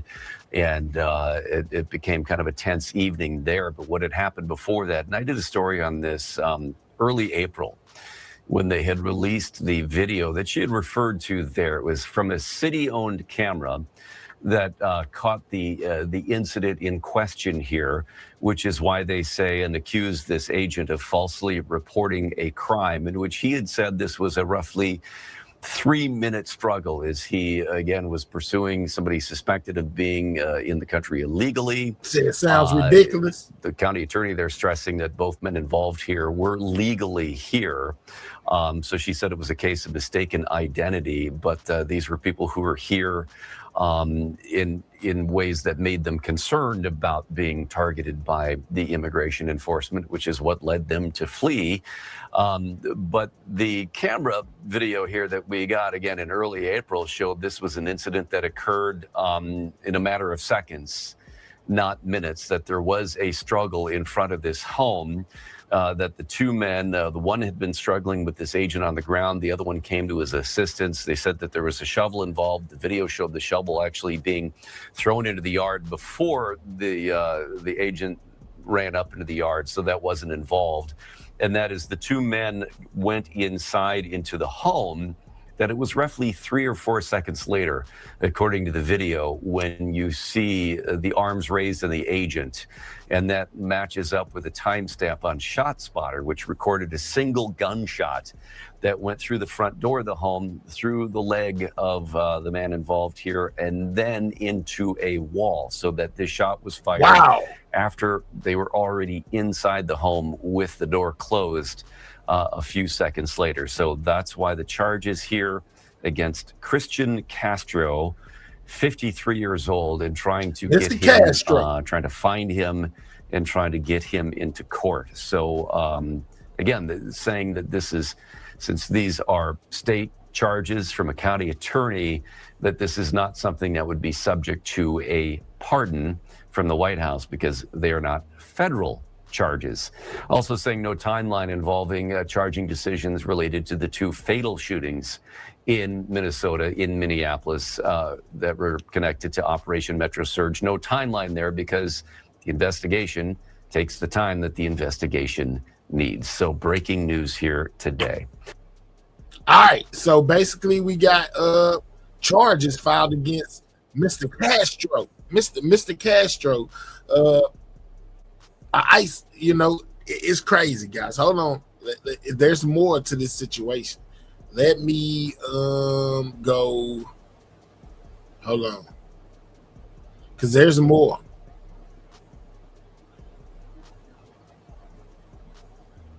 Let's go here.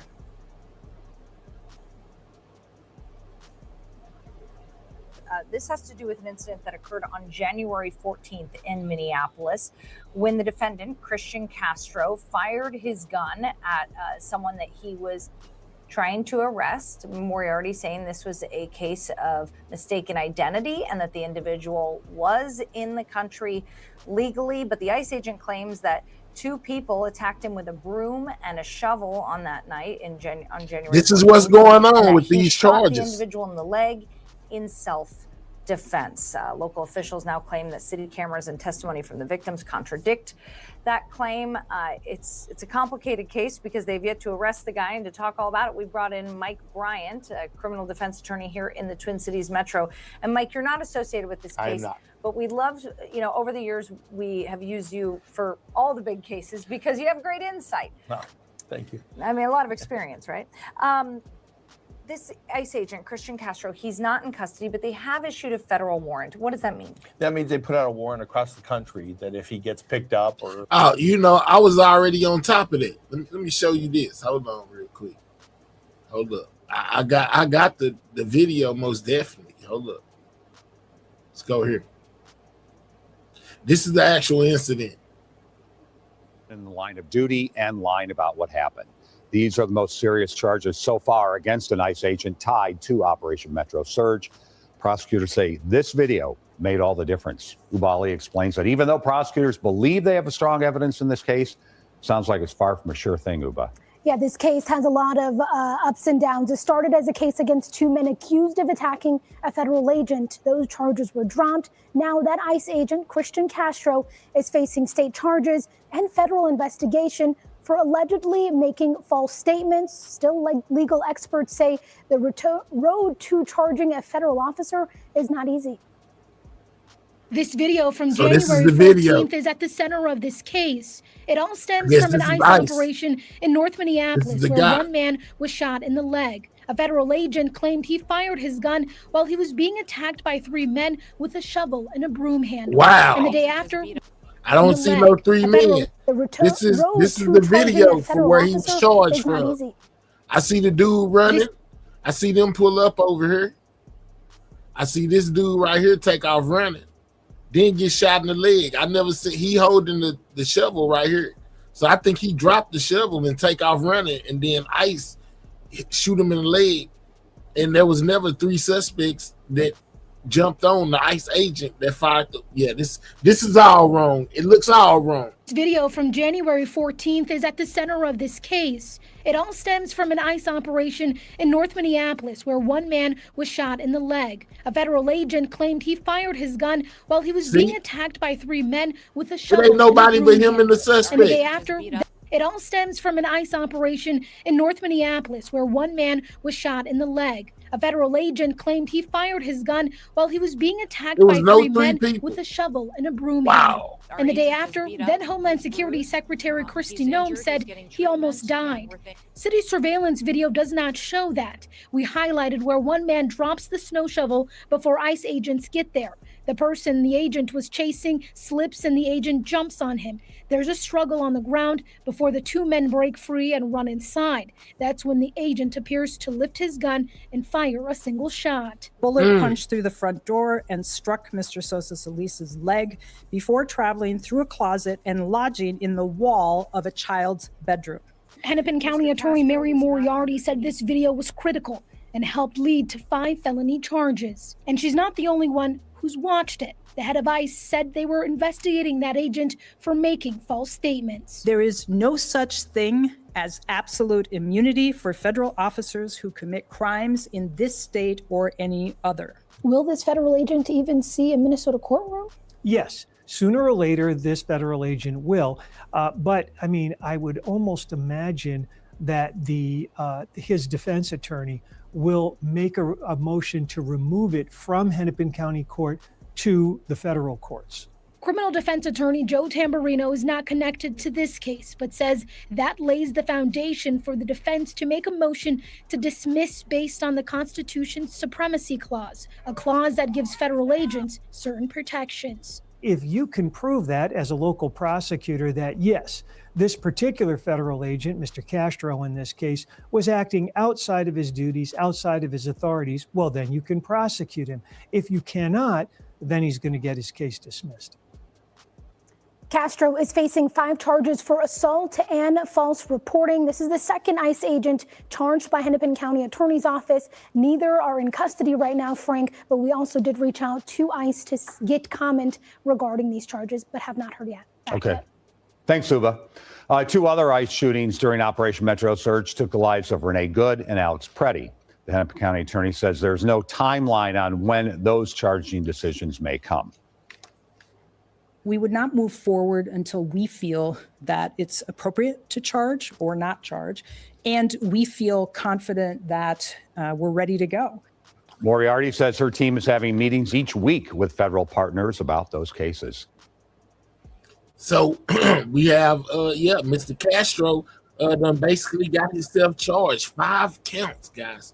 5 counts. All right, let's hear from Mr. Border Czar himself, Tom Homan. Let's see what Tom had to say about this whole entire situation. We actually just came back from the U.S.-Mexico border near Eagle Pass, Texas. And the situation there is night and day from what we saw under the Biden administration. Illegal crossings, as you know, have plunged to record lows. What changed? We got a new president. I know under Biden administration, he kept saying he couldn't do much about legislation. They need legislation. They didn't need that. I mean, they should have learned from Trump 45 that, through executive orders, you can fix a lot of this problem. If you're waiting on Congress, I'm not optimistic that Congress will ever address this problem, especially now. It's such a divided Congress. But look, the change got President Trump in the Oval Office. He issued executive orders, a lot of the executive orders that worked in Trump 45, reestablished them with a few others. And as of today, we got the most secure border in the history of the nation. I mean, even better than Trump 45. So it was the president. I mean, he was elected on this issue. And as I just said during my speech, when he hired me, he called me up, wanted me to come back. He wanted me to oversee creating a secure border, running a mass deportation operation, and finding these missing children that were smuggled in the country and released to unvetted or not properly vetted sponsors. So it was President Trump. I got to give him the credit because he sat in the Oval Office. He already knew Trump 45 was very successful. By the time he left office, we had that border pretty secure. So he came back, did a lot of the same things, with a lot of new things added to it, and it's the most secure border ever. Some would say, critics of the administration would say that the dramatic change at the border is stemming from policies that they see as harsh or even inhumane. What do you think about that? The most humane thing you can do on the border is secure it. Because what happened during Joe Biden's administration? They said it's humane, they opened the border up, right? Millions of people came to the border. The whole world knew you can come to the U.S. border, you can cross illegally, it's a crime, but don't worry about it. We're going to process you and release you within 24 hours. We're going to fly you to the city of your choice on the taxpayer dime. We're going to put you in a free hotel room. We're going to give you free medical care. We're going to give you 3 meals a day. And after about 4 months, you'll end up with work authorization, which is the real reason they came here to begin with. How is that humane? Because when you announce that to the whole world, what happened? Over 4,000 aliens died making that journey. Historic record. Over a quarter million Americans died from fentanyl coming across the border. an historic record. Sex trafficking of women and children were sky high. Cartels were moving, children and women across that border for in the sex trade. They were moving gangs. They were moving, national security threats. Under Trump 45, 14 were arrested on the southern border. Joe Biden over 400. So that's not humane at all. When you make those type of promises to the whole world that there will be no border enforcement, the most vulnerable people putting themselves in harm's way and give their life savings to the cartels make that dangerous journey. We saw what happened. So it's not cruel. Matter of fact, illegal immigration now 96%, right? There's been studies done, independent studies been done, that 31% of women who make that journey through the cartels report being sexually assaulted, rape. 31% admitted it. How many actually got assaulted, right? So when President Trump has it down 96, 97%, when 97% less people are coming, how many children aren't dying? How many aliens aren't dying? How many women aren't being raped? How many pounds of fentanyl isn't getting in this country? How many non-suspected terrorists isn't getting in this country? It's not. No, what we're doing right now is the most humane thing you can do. Do you believe, sir, that this administration's policy is still one I of... most definitely said that mass deportation wasn't the way to go. I predicted it to be bad. Now look at it, guys. I'm just saying, charges filed against ICE agents.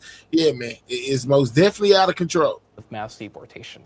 And I ask you that because since Minneapolis, we're no longer seeing near daily videos of ICE arresting people or ICE on the headlines every single day. Has the administration backed down to some degree? No, we're just doing things the right way. What does that mean? Well, we President made a promise to American people of mass deportations. Hey, I'm Mimi. overseeing that along with Secretary Mark Wayne Mullen. The numbers have dipped slightly, I think 12%. Because why? Because the government's shut down.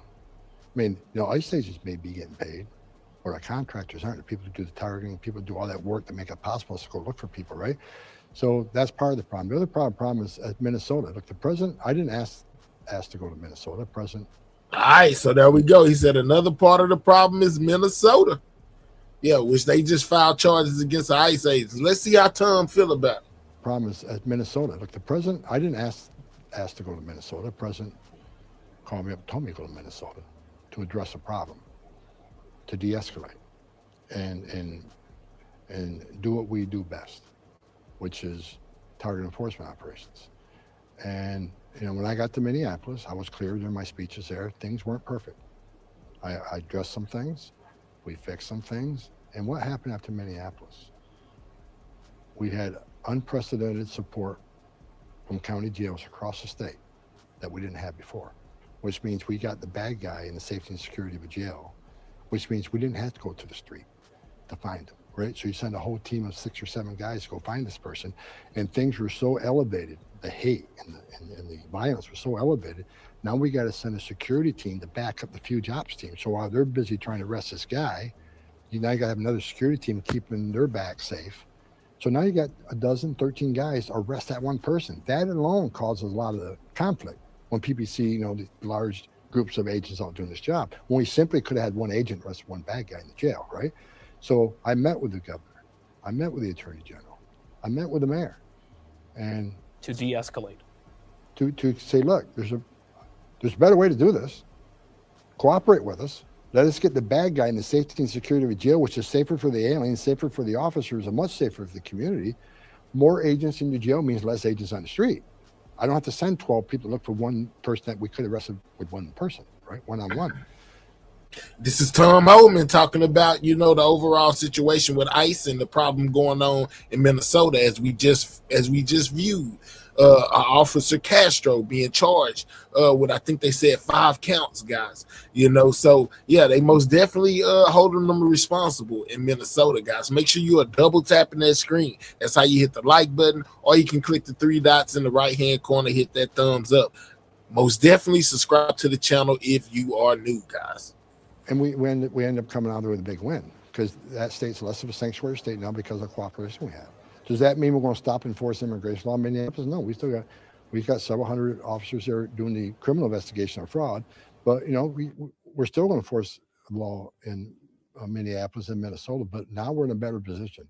We're in a better position. We're safer for the agents, safer for Yeah, he said they still gonna be big stumping in Minnesota. They still gonna enforce the law in Minnesota, says Tom Homan. He don't care, but basically he ain't worried about no charges. They're gonna do what he was sent there to do. the aliens. Now, the reason you haven't seen a lot of the videos out there, because ICE is doing the mission, they're doing the way they should be doing it. Target enforcement operations. When they leave the office in the morning, they know who they're looking for. And not random sweeps. We don't do random sweeps. I don't even like the word sweeps because sweeps kind of like it's uncontrolled. You know, to me, sweeps means uncontrolled and not targeted. We have But frankly, sorry to interrupt, we saw some of that, especially by Border Patrol agents in some cities like Chicago and Minneapolis, coming up to people in parking lots and asking them for their papers. Have you seen it after Minneapolis? No, which is why I'm asking you. No. Why the change? Because we're going to do things. It's not hit them with the tough questions. Look, I know there's a lot of people out there question, you know, are you backing away from mass deportation? Look, I don't care what the keyboard warriors say or Tom Homan on Minnesota, guys, in the things that are taking place. There over 800,000 removals between ICE and CBP since President Trump's renewal of office. That's the story.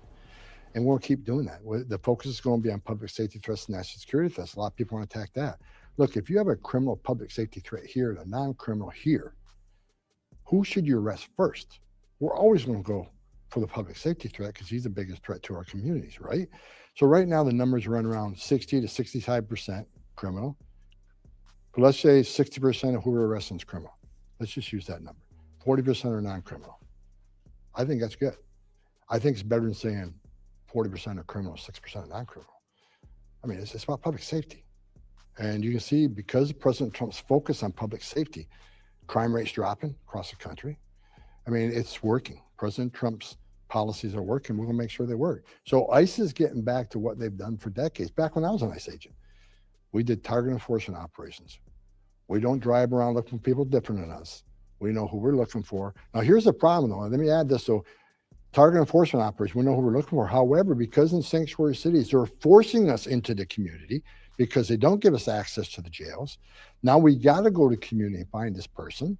And when we find that target, many times they're with others.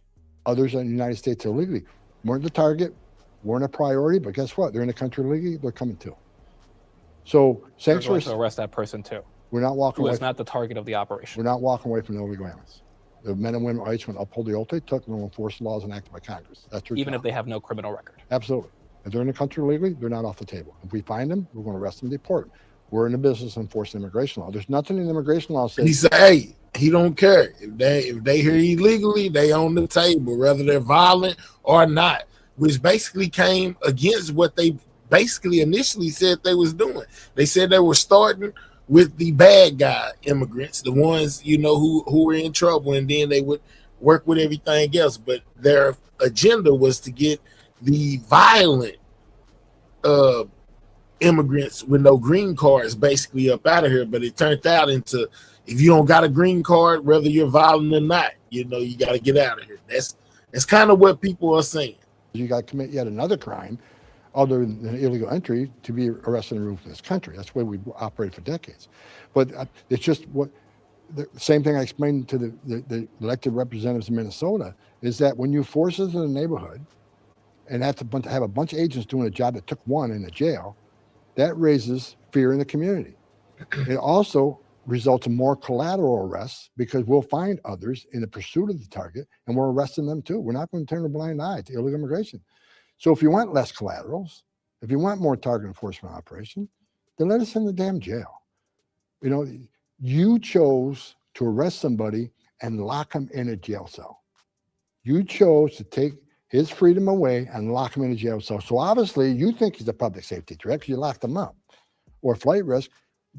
If he's in the country illegally, give us access to him. When you're done, give him to us. That's what we're asking. We're not asking any law enforcement to be immigration officers. We're asking cops working with cops. So you're saying the administration is not backing down from mass deportation? No. That is still the policy of the Yes. second Trump administration. Yes, and the numbers prove we're doing it. Can we do more? Absolutely. And we're going to do more. I mean, I just had a phone call this morning talking with Mark Wayne Munn, the secretary. We're talking about, you know, increasing the numbers. But Of ICE arrests? Yeah, because I don't know if I finished the statement earlier, but we got nearly 700,000 illegal aliens with criminal histories walking the streets of this country. We got a lot of work to do. We got 1.5 million, approximately, people with final orders. Had due process, a great taxpayer expense for order removed. At least 900,000 of them are executable final orders, can be deported today. They've had the due process. So we have a lot of people that we need to find. And we're going to keep doing this job. And now we have a massive hiring surge. And we got, I don't know, we're going to hire 10,000. I think we got maybe 6,000 or 7,000 on board. ICE agents. So with more ICE agents means we can advance to more targets. So the rest should increase this year substantially. But Mr. Homan, should the American public expect similar operations to what we saw in Minneapolis and Chicago, large-scale, aggressive immigration crackdowns? Use the term aggressive. I don't agree with that. I think. Well, in Minneapolis, we saw controversial arrests. We saw 2 fatal shootings of U.S. citizens. What I'm telling you is they're going to see mass operations, especially in sanctuary cities. Sanctuary cities, you're aware. People say mass deportation. What a cruel thing to say. What a racist thing to say, mass deportation. Let's remember why we're here. 4 years of an open border. Over 10 million illegal aliens that we know of came to the border. Millions were released in this country, illegally, in my opinion, against established, immigration law. 4 years of historic, never seen before numbers. We had historic illegal immigration crisis for 4 years. So what's required now? An historic mass deportation to deal with these people that enter this country illegally, many released in this country illegally, many who have no case in this country to be here. So yeah, they set the stage. We're responding to it. You got to remember, Trump 45, we handed President Biden the most secure border ever back then. And within weeks, they destroyed it. Went from the most secure border to historic illegal immigration. So if those that say, well, this language of mass deportation, that's why President Trump was elected.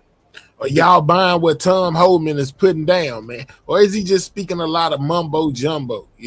Let me know. He said Trump hired him to do a job. He's going to do it. He doesn't care what anybody says. The mission must continue. Because of 4 years of open borders, millions of people being released in this country, and many of them unvetted, not properly vetted, because you got Secretary Mayorkas saying, well, everybody's vetted, we're released. Crap, it's bull crap, because we don't have criminal histories for El Salvador and Guatemala and certainly North Korea and Russia and China. They're not going to share sensitive national security information with us. So they weren't vetted properly. And now we're removing thousands upon thousands of not only public safety threats, national security threats, gang members. I mean, you mentioned, sir, sorry to interrupt that, you believe that the operation in Minneapolis was not perfect. Can you sit here today and acknowledge that mistakes were made and perhaps that the administration went too far in Minneapolis? Well, great question. Great question. Listen to it. And acknowledge that mistakes were made and perhaps that the administration went too far in Minneapolis? Well, the operation, and when I got there, I reviewed the entire operation. I made changes based on my experience and based on what I think was the best way to go forward. And I said on the stage my first time, I didn't go up there looking for photo ops. I didn't go up there looking for TV cameras. I went up there to fix a problem because President Trump sent me there to fix that problem, and we fixed it. And as I said up there, we're going to do smarter enforcement. Smarter enforcement don't mean less enforcement. Did I like what's going on? No, everything wasn't perfect. There's different chains of command, Border Patrol had one chain of command. ICE had a different chain of command. HSI had a different chain of command. There's like 3 different chains of command. I've never seen an operation that size not have one chain of command. I fixed that. And I made sure that we went out. We have, like I said, plenty of thousands of solid priority targets that we should be looking at first. And you're talking about criminals who are also in the country illegally. Yes. So, things weren't perfect. We addressed it, we fixed it. And I think things that we learned, I certainly have a close relationship with the ICE director, and he understands what we found and what we changed and what we improved upon, and that's where we're moving forward. And I've had the discussions with Secretary Mark Wayne. He agrees. We can have mass deportations, but do it in a smarter way, which we're doing. You're talking about smarter immigration enforcement. Former Border Patrol official Gregory Vivina, who I know you know, said recently that the new approach by the administration is a softer approach. He was criticizing the new approach. Is he right? No. It's a smarter approach. He believes the administration is backing away from mass deportation. He's wrong. It's wrong. Numbers prove it. Look at the numbers. Look at the numbers of arrests and removals in the past year. And you give me 1 year, we've done more. Never. Under President Obama, we removed 409,000 people. I got a presidential rank award for it, highest award available from President Obama. They don't want to admit that now. They did. Congratulations, you removed 409,000 people. We beat that number. We got historic numbers now. And like I said, we're hiring thousands more agents. So we're doing things the right way, and we're going to keep doing it that way. In Minneapolis, as you know, sir, we saw 2 fatal shootings of U.S. citizens, Alex Preddy and Renee Good. I know the investigations into those shootings are still ongoing, but if any wrongdoing is found, do you believe that the agents implicated should be terminated or should face other consequences? Yes. You do? If they violate the law, they got to be held responsible. When they violate policy, you got to be held responsible. I said from day one, we need to be transparent in everything we do. And, I'm not going to comment on those investigations because, from day one, when the first shooting happened, I was asked to comment within hours on it. And I said, I will not comment on an ongoing investigation. Like I was showing one video. How many videos have we got? You got ring cameras, you got body cam video, you got people with cell phones. I'm not going to sit there and comment on any investigation which may sway somebody to think a certain way. I'm not going to do that. So speaking on Renee Good and Alex Preddy, guys, most definitely I remember him saying that he wasn't going to comment, and basically until the investigation was done. He did say that. I remember that. But I was like, man, why, yeah, he had to, he had to look at all the facts first. Law enforcement officer will let the investigations play out. But you support consequences if there's wrongdoing absolutely is found. Yes. What is the status of those investigations, sir? They're ongoing as far as I know. They're still ongoing? Again, that's a question for FBI and internal affairs, ICE internal affairs. Again, I don't get involved with the investigation. Just let them play out and let the chips fall. You talked about smarter immigration enforcement, focused mainly on people here illegally who also have committed crimes. We recently interviewed, sir, a U.S. Army First Sergeant with 27 years in the military and 3 deployments to Afghanistan, whose wife was recently arrested by ICE in El Paso, Texas. She's currently in custody and facing deportation to a third country, Mexico. How is that a good use of the limited resources that you acknowledge ICE has? And is this not the exact case that would merit discretion? Look, officers have discretion. When did that happen? 2 weeks ago. I'm not familiar with it. So I'm not going to comment until I have the facts in front of me. I don't know is there a criminal history involved? Do we know that? There you go again. I'm not going to comment until I have all the facts. Yeah, he hit him with that quick. Hey, man, I got an investigation. It's still going. I'm going to wait to you better say the wrong thing. You got due process. But if she's married to a U.S. service member, shouldn't the process allow her to get a green card? Let me turn the tables and ask you a question. What federal judge order should we ignore? We have a system in this country, due process. When the judge makes the decision, should that decision be carried out? Or we just say, oh, no, we won't do this one. Now, what I'm saying is, this is difficult. I don't know the facts of this case, but it's something I'm certainly going to look into. I'm my chief of staff sitting there beside me to look into, give me the facts. But we have to enforce the law. And, if there's due process and a federal judge has said, you do not have a right to be here. I mean, is there appealing process? Did someone appeal that decision? Is it in the appellate courts now? There's a system we have to play by. And so I'm not going to judge the actions of this case because I don't know the facts, but people all the time say, well, they have final order removal, but do you have to remove them? What laws do you think DEA shouldn't enforce? What laws should FBI not enforce? I mean, bottom line is we're law enforcement states. You got to enforce the law, but it's a good question. But I due guess another process, question, it sounds like due process was given because she had to find an order. I don't. Now there is. She does have a deportation And order. there is discretion involved either by the immigration judge or immigration officers. But I cannot comment any further. I don't know the specifics of the case. Is there criminal history involved? Is there something I don't know that may have national security implications? I don't know the case. So I can't comment. But I just a general statement alone. A lot of people say, "Well, they got deportation orders," but does that really matter? Yeah, it matters. That's the system we have.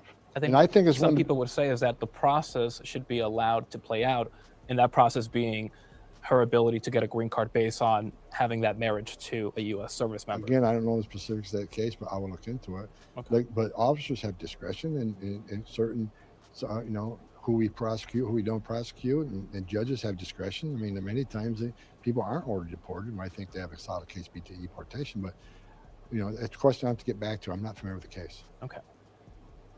Homan speaking on Minneapolis, sure, guys. I have not heard that case. As an agent is charged over there with 6 counts. As you know, Congress has been desperately gridlocked on immigration for decades. I think the last major immigration law passed in the 1990s, a long time ago.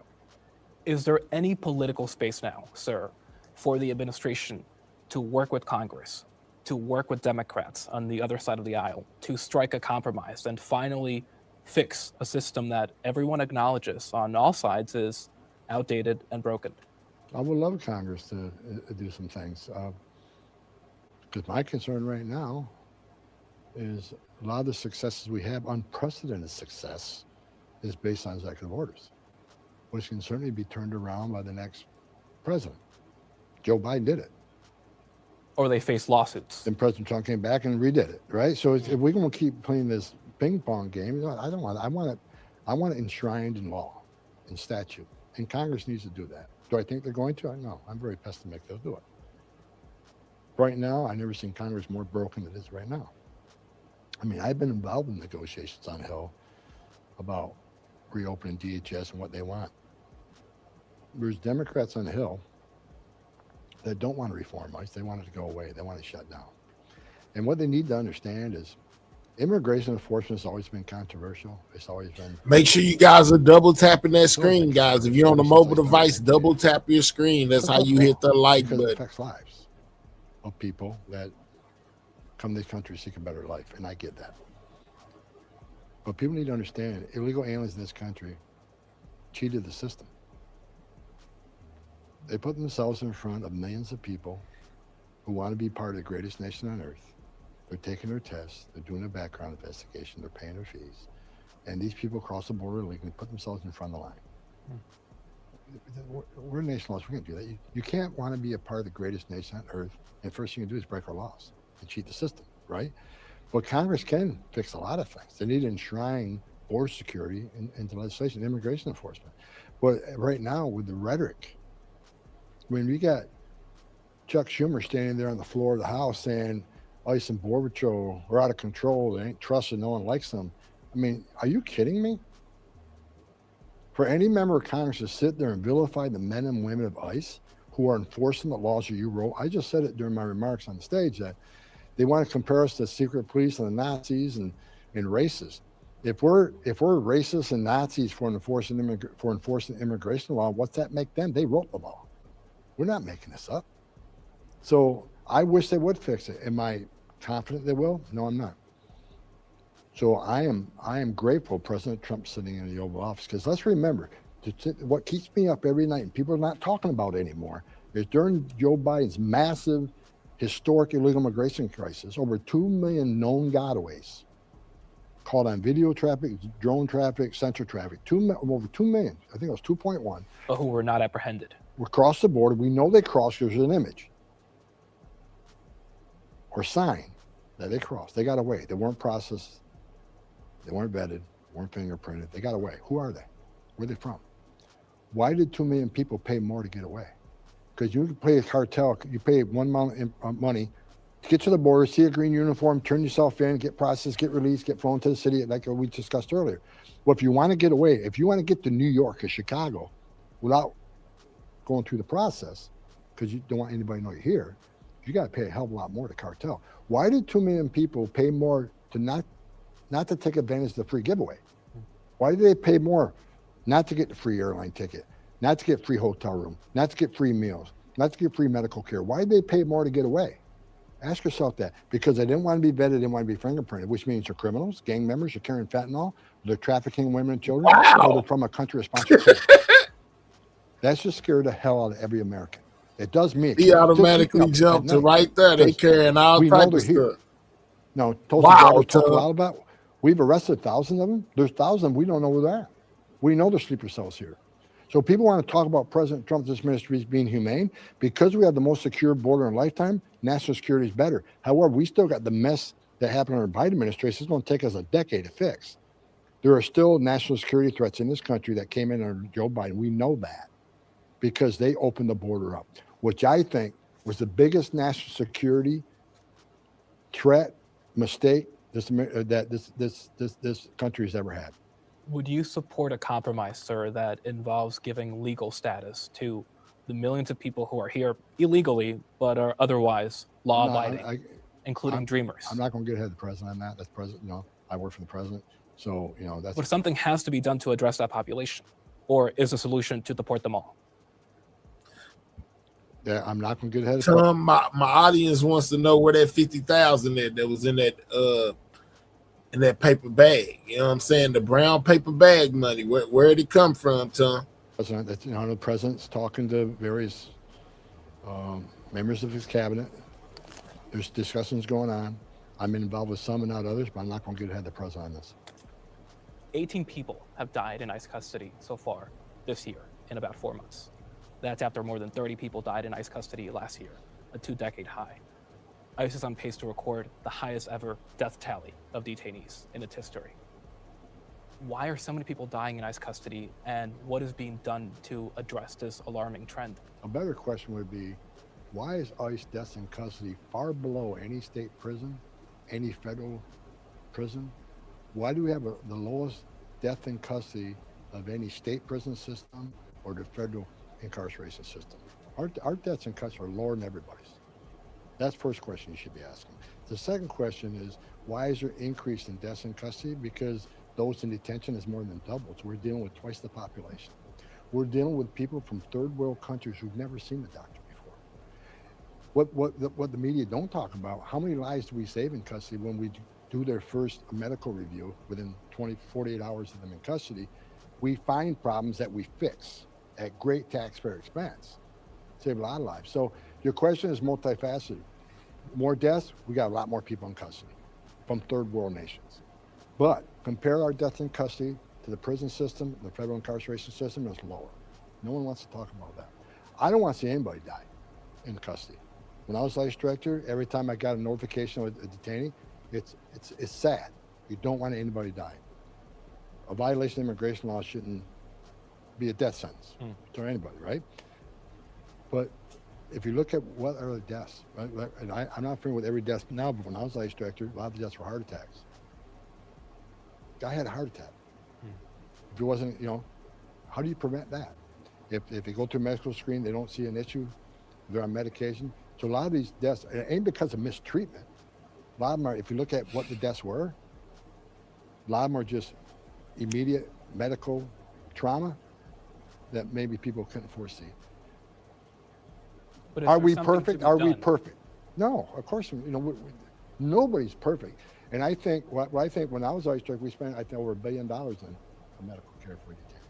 I'm sure that number's high now because the detention population. Hey, keeper. But no, when people come in our custody, it's our responsibility to take care of them and give them, the medical treatment we give. But many of the people we see, when we have, families, when we had family residence centers, the first vaccinations or the first medical care these kids got were what we gave them. It's what we gave them. They didn't have anything prior to coming to this country. So we take care and of these people seriously, but there's a lot of factors to consider.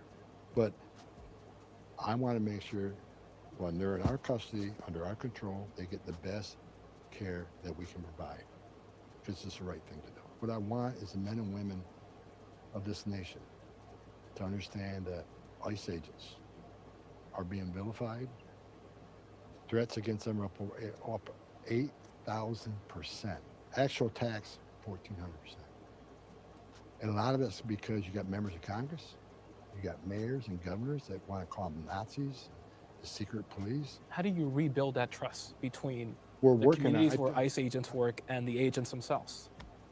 We're working on it, but what has to happen, members of Congress should not be comparing ICE to the Nazis or secret police. Again, they're enforcing laws they wrote. If they don't like what ICE does, then change the damn law. But when you vilify them and compare them to Nazis and secret police, that raises the threat metrics. 8,000% increase in death threats. And people say, well, they're wearing masks because they're being doxxed. Their spouses are being doxxed. Their kids are being doxxed. How do I know? Because I've experienced it myself. The masking, is that going to continue? As long as it's a security issue for them. Look, we had ICE at the airports. Did they wear masks? No. Why not? Because they're at the To build airport. that trust, right? No, they wear masks because they're in a safe environment. Speaking on the mask But now, out in the guys. public, where you're facing these agitators who protest, and I support protesting, they got the constitutional right. When they cross the line to criminal behavior, threats and attacks and assault on ICE officers, and a lot of that's based on the hateful rhetoric being pushed by some media and members of the Hill and elected representatives, governors, and mayors. And what I told them, I was up on the Hill talking about negotiations, when they mentioned the mask, I said, well, if you stop the hateful rhetoric against ICE officers who enforce the laws you wrote, and that threat matrix drops because you don't hear the hateful rhetoric, because you got people in the community, you got percentage of people in the community that you empower them to do something stupid because they just heard a senator say that ICE is a Nazi police and the Nazis. You empower some of this behavior from that small percentage of people who aren't very stable to begin with. Stop the hateful rhetoric, stop the attacks on these men and women who are doing the job that you wrote and fund them to do. And I think the threats will go down. When the threats go down, we're gonna look at the masks. I don't like the masks either. I don't wear a mask, everybody knows who I am. I get threats every day. My family gets threats. However, the men and women of ICE, I mentioned today, the ICE director, his wife, his kids, you know, and he don't wear a mask, but a lot of these men and women are out there doing the job. Right, They right, wear me. And the argument was, well, other law enforcement don't wear a mask. So I think about the masks, guys. So I think about the masks. Increase in death. They say they wear masks because their families and them are being doxxed, We're guys. going to do what we can to protect our agents. Stop the rhetoric. Death threats go down, and we can get back to business. Tom say stop the rhetoric. You know what I'm saying? Stop the rhetoric. Because ICE is going to continue to do the job that Trump put there for them to do, guys. All right. So that was Trump's. I mean, that was Homan speaking on the situation in Minneapolis. You know what I'm saying? With one ICE agent so far being charged with 6 counts. I think it was 6 counts. But anyway, all right. Let's get to JD Vance, guys. He gave us a briefing today. He gave the media as well as the public a briefing today, you know, on news that we can use. So let's tap in to Vance and what he had to say. She said, Boss Lady say, this is sad. Man, every other day, Boss Lady, is something. It's always something. It's always something. Let's get to JD Vance, guys. Shout out to everybody in the building, man. Make sure y'all are double tapping that screen. As he gives us a briefing. And he gives the American public as well as the media a briefing today, guys. Check this out. Ceremony. Last year, I spoke at the Naval Academy commencement ceremony, and it was one of the great honors and privileges of my life. So I'm excited to go out there to Colorado and participate in that ceremony. The second thing is I want to highlight a little bit some of the work that we've been doing, the great work our team has been doing on the anti-fraud task force, where we have caught just in the last couple of months billions upon billions of dollars of fraud in our hospice system, in our Medicaid system, in our Medicare system, in our immigration system. We've seen hundreds of millions of dollars of fraudulent loans that were being handed out through the Small Business Administration that we've identified and stopped. We've also started investigating some of the fraudulent criminal activity and also prosecuting some of the fraudulent criminal activity. So the thing that I say to the American people, and I'll repeat here to all of you, is, fraud is a crime that has two victims. It has, first of all, the American taxpayer, people who pay their taxes, who out of their generosity, and because they have to, of course, they pay their taxes expecting that it's going to go to pay our troops and ensure that low-income children have access to food and ensure that people get medical benefits, even if they're not able to afford a doctor. I think it's a great thing about our country is that we have this generosity of spirit where we take care of one another, but fraud takes that away from us because it steals money from the taxpayer when they pay their taxes, and it also steals money from innocent people who are meant to benefit from these programs but can't when the money runs dry because it's gone to fraudsters instead of the people who benefit from it or should benefit from it. So we're going to keep that work up. The President of the United States has been very clear that he wants us to focus on fraud. He wants us to prosecute the fraudsters, and he wants us to save the American people as much money as we possibly can. So we're going to keep at it. We're very proud of that work, and importantly, very proud of the team who've done an incredible job. And then finally, just to give an update on the Iran negotiation, the Iran situation, I just talked to the president very briefly before I came out here. It's actually a very simple proposition here. There are two options, two pathways we can go down when it comes to the Iran situation. So step back for a little bit. What the President of the United States has said is, number one, Iran can never have a nuclear weapon. And I think it's important for the American people and all of you to appreciate that when we say that, it's not just that Iran cannot have a nuclear weapon, it's what would happen if the Iranians did get a nuclear weapon. We know that a lot of nations all across the Gulf would then want their own nuclear weapon, and then a lot of nations all across the world.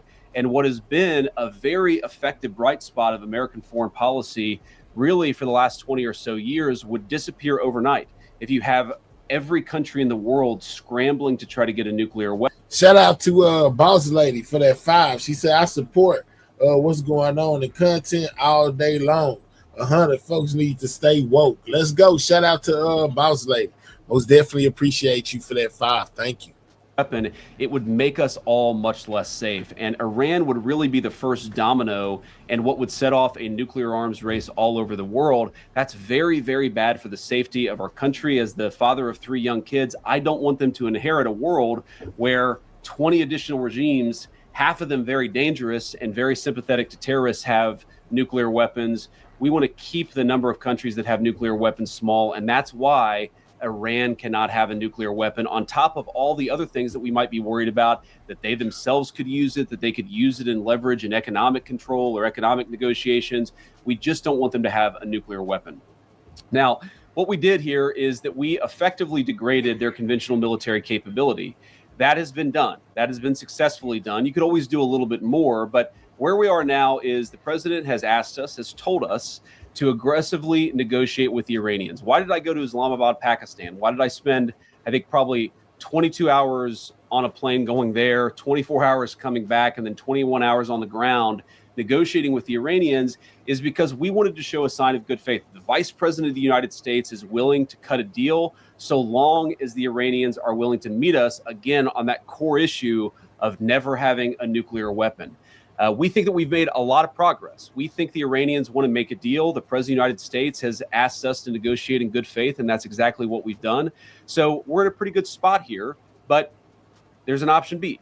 And the option B is that we could restart the military campaign to continue to prosecute the case, to continue to try to achieve America's objectives. And we could talk a little bit about what that looks like, but that's not what the president wants, and I don't think it's what the Iranians want either.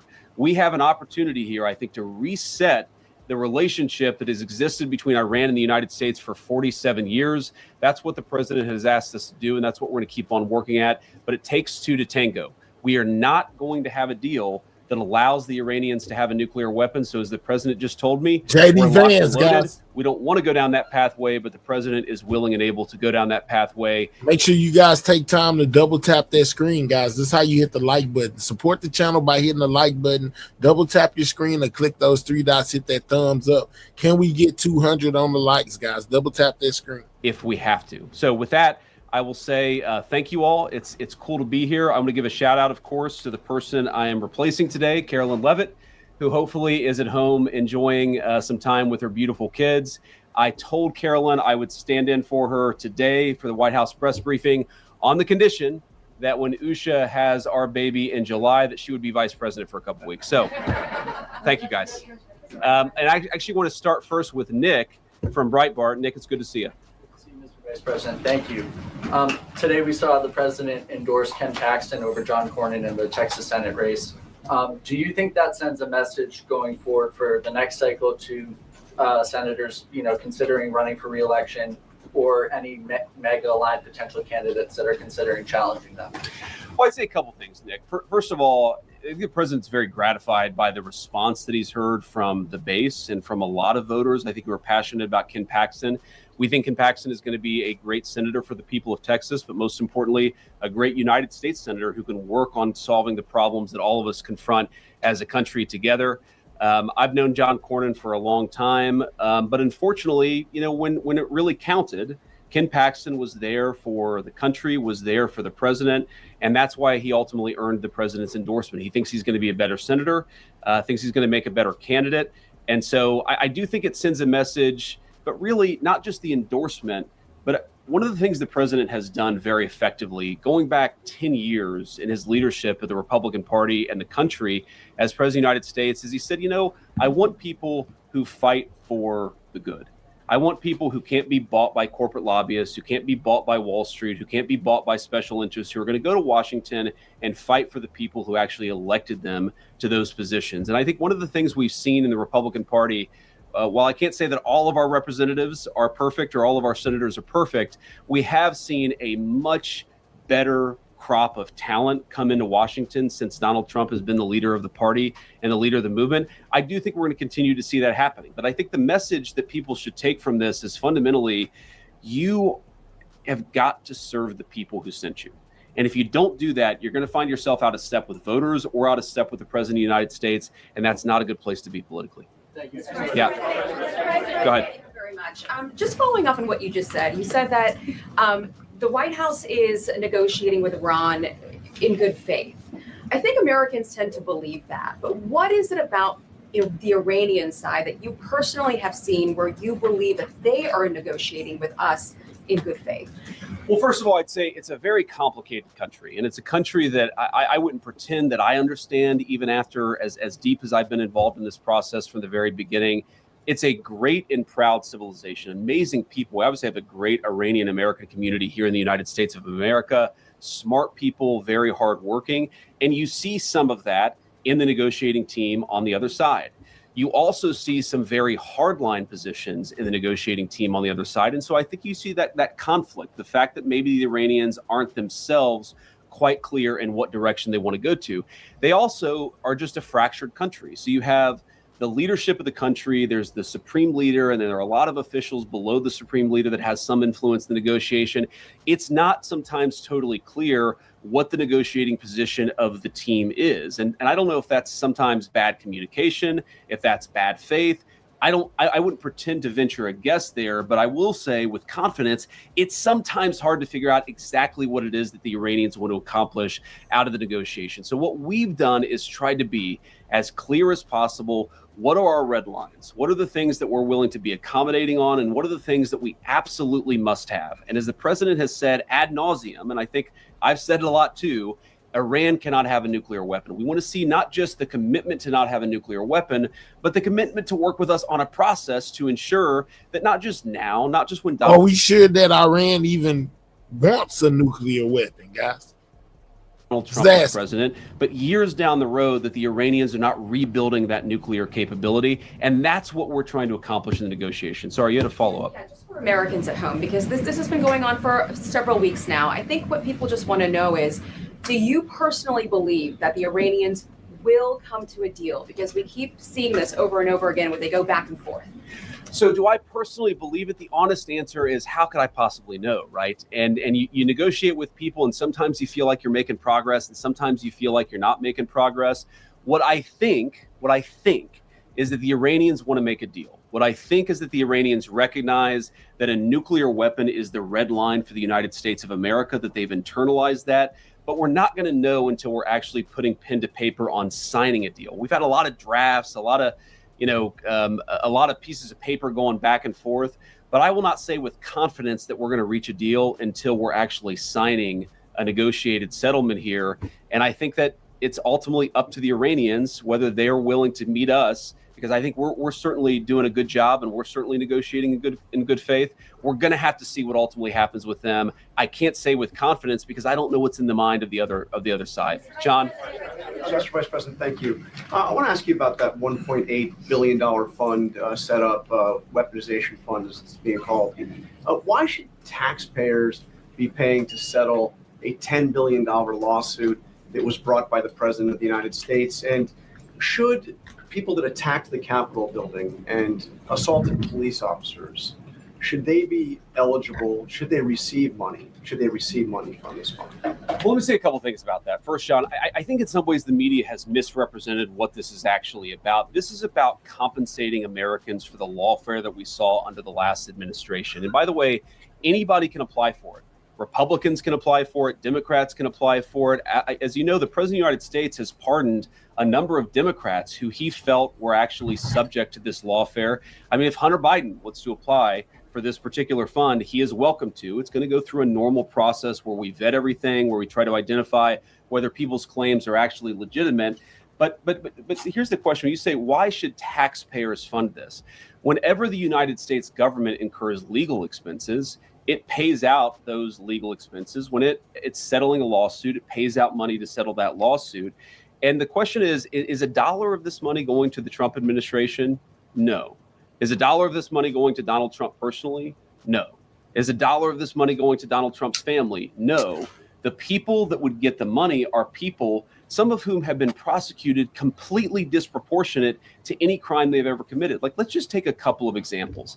Tina Peters is this woman who is about to get out of prison, thanks in large part to the president's good work in Colorado. This is a woman who, at worst, if you believe everything that the prosecutors said about her, committed misdemeanor trespassing, and somebody threw the book at her. This innocent grandmother was going to spend 10 years in prison, completely disproportionate to any misdemeanor trespassing that I've ever seen.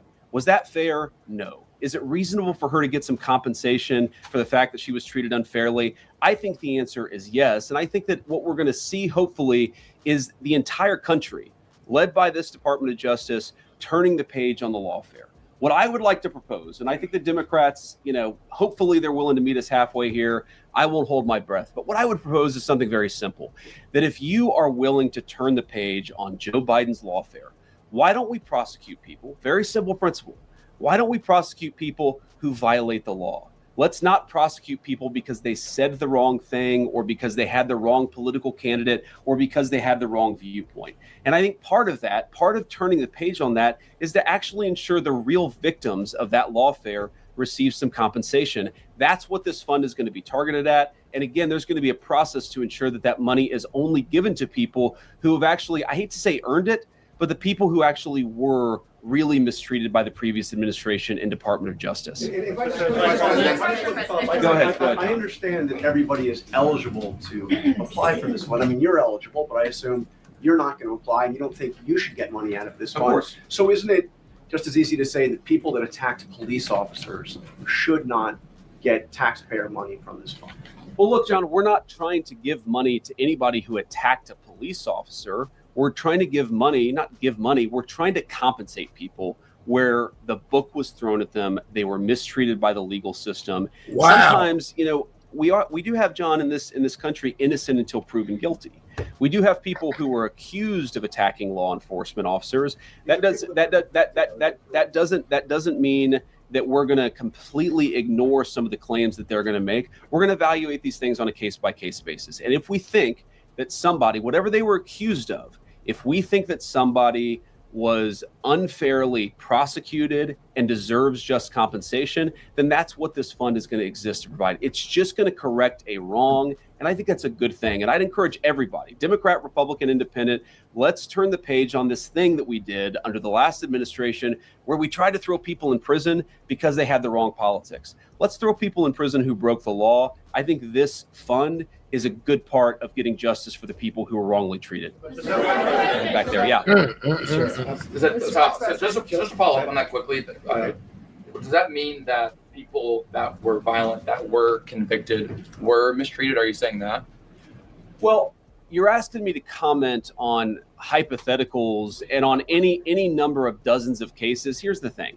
We're going to look at everything case by case. As you know, every single case has its own details. Every single case has, there are things about it that maybe don't meet the eye. We're just going to look at every case by case. That's all I'm saying. I'm not committing to giving anybody money or committing to giving no one money. What I'm committing to is a legal process to review these claims and to make sure that people who are mistreated by their government get a little bit of compensation because of it. Go ahead. Thank you, Mr. Vice President. Yes, sir. I realize that the pointer finger is not as precise as I thought it was. The guy I have this cheat sheet, but the problem with being 41 years old is I'm blinder than I was a few years ago. So we'll say blue blazer, blue ties. Yeah. Can we get 40 more likes, guys? Double tap that screen if you have not. That's how you hit the like button. J.D. Vance is giving the American public a brief. 403,000 Americans over the past 7 years, according to CDC data. That's one in every 850 Americans who died. White House Counterterrorism Director Sebastian Gorka said last week that China's exports amounted to the targeted killing of Americans and war by other means. Do you agree with that assessment? And what is the Trump administration doing to punish and deter China, especially since the Supreme Court struck down the fentanyl tariffs? So go ahead and ask the second question, because I'll try to take each question and then I'll try to answer them and then we'll go on. And if you ask two questions, I can only guarantee that I'll answer one. In fact, I'm a politician. Maybe I won't even answer the one that you asked, but I will try at least to answer one question. Well, I'd love to hear the fentanyl response too, if not today, sometime. Go ahead. On Iran, is Russia taking possession of the enriched uranium in Iran a plausible end to the war? And if not, why not? So first, on the Russia taking possession of the enriched uranium, look, these things are being discussed through negotiation. That is not currently our plan. That has never been our plan. I've seen some reporting on that. I don't know where it comes from, but the president's going to continue to negotiate a deal. So that is not currently the plan of the United States government. The Iranians have not raised it. My sense is that's not something the Iranians would be particularly excited about. And I know the president isn't particularly excited about it either, but who knows? I'm not going to make pre-commitments in a negotiation on any particular topic. On the question of fentanyl, a lot of people have died from fentanyl. Absolutely. A lot of it has come from mainland China. We're certainly aware of that. But here's what I'll say. First of all, we've made incredible strides under Donald Trump's leadership to cut down on fentanyl deaths. If you look at the number of people who died in 2026, it's going to be lower than the number who died in 2025, which is way lower than the number who died in 2024. This is one of the things that I think all Americans, we should be celebrating. And I'm certainly proud of the president's leadership for making this possible. We ran, if you remember, in November of 2024 on a very simple idea that a lot of fentanyl came from East Asia. It was smuggled into Central and South America, and then the cartels would bring it into our country, and a lot of our people would get poisoned and killed because of it. We said if you got control of the southern border, we would see a substantial reduction in the number of people who died from fentanyl overdoses in the United States of America, and that is exactly what's happened. Now, yes, the president has raised this with President Xi any number of times. I know it came up during the meeting that they had in China just last week, but it's come up in any number of phone calls, and our sense is that President Xi has been willing to work with us on this. And obviously, we want to continue to ensure that the Chinese work with us as much as possible because we don't want our people to be poisoned. So we'll keep working on that issue with the Chinese. There's been, I think, a big amount of progress that's been made, but of course, we can make a lot more progress, and we're certainly going to be committed to doing exactly that. Right. Yeah. Me? White jacket. Sorry. Oh, hey, yeah. Natalie with Washington. Natalie, thank you. Yeah, thank you, Mr. Vice President. Does the government need to create a new mandatory review process for new AI models, given the concerns about Mythos? And secondly, in a few days, Pope Leo is going to release his encyclical on artificial intelligence. What influence, if any, do you see the Pope's guidance on AI having to broader society? Well, I mean, I think when the Pope issues an encyclical on artificial intelligence, it's going to have some influence. I, of course, don't know how much influence. I don't know exactly what it's going to say. But I think when the leader of the world's largest Christian denomination speaks on an issue like that, it's certainly going to have some influence. And I'm sure it'll contain a lot of insights, some of which I'll probably agree with, some of which I may not. But I think that it's going to be a very, very important document. And I think that, one of the things I always found fascinating about Pope Leo is that he chose the name Leo the 14th, which of course is recollecting Leo the 13th. Leo the 13th was the Pope during a period of incredible industrial transformation in the entire world. Of course, that industrial transformation, according to a lot of people, led to the rise of fascism and communism in Europe. I think it was interesting that Leo the 14th chose that name to maybe apply Christian social teaching in a new era with a new technological innovation, in the same way that the Industrial Revolution was the technological innovation of its time. So I think it'll be fascinating. I'm looking forward to reading it. My guess is it's going to have a lot of influence on the question of what our policy is going to be. Look, what we're trying to do in the Trump administration is very simple. The president wants us to be pro-innovation. He wants us to win the AI race against all other countries in the world. He recognizes that AI is going to be an important tool, not just for our economy, but for our military. And so he wants to ensure that we are winning that particular race. We also want to make sure that we're protecting people. We're protecting people's data.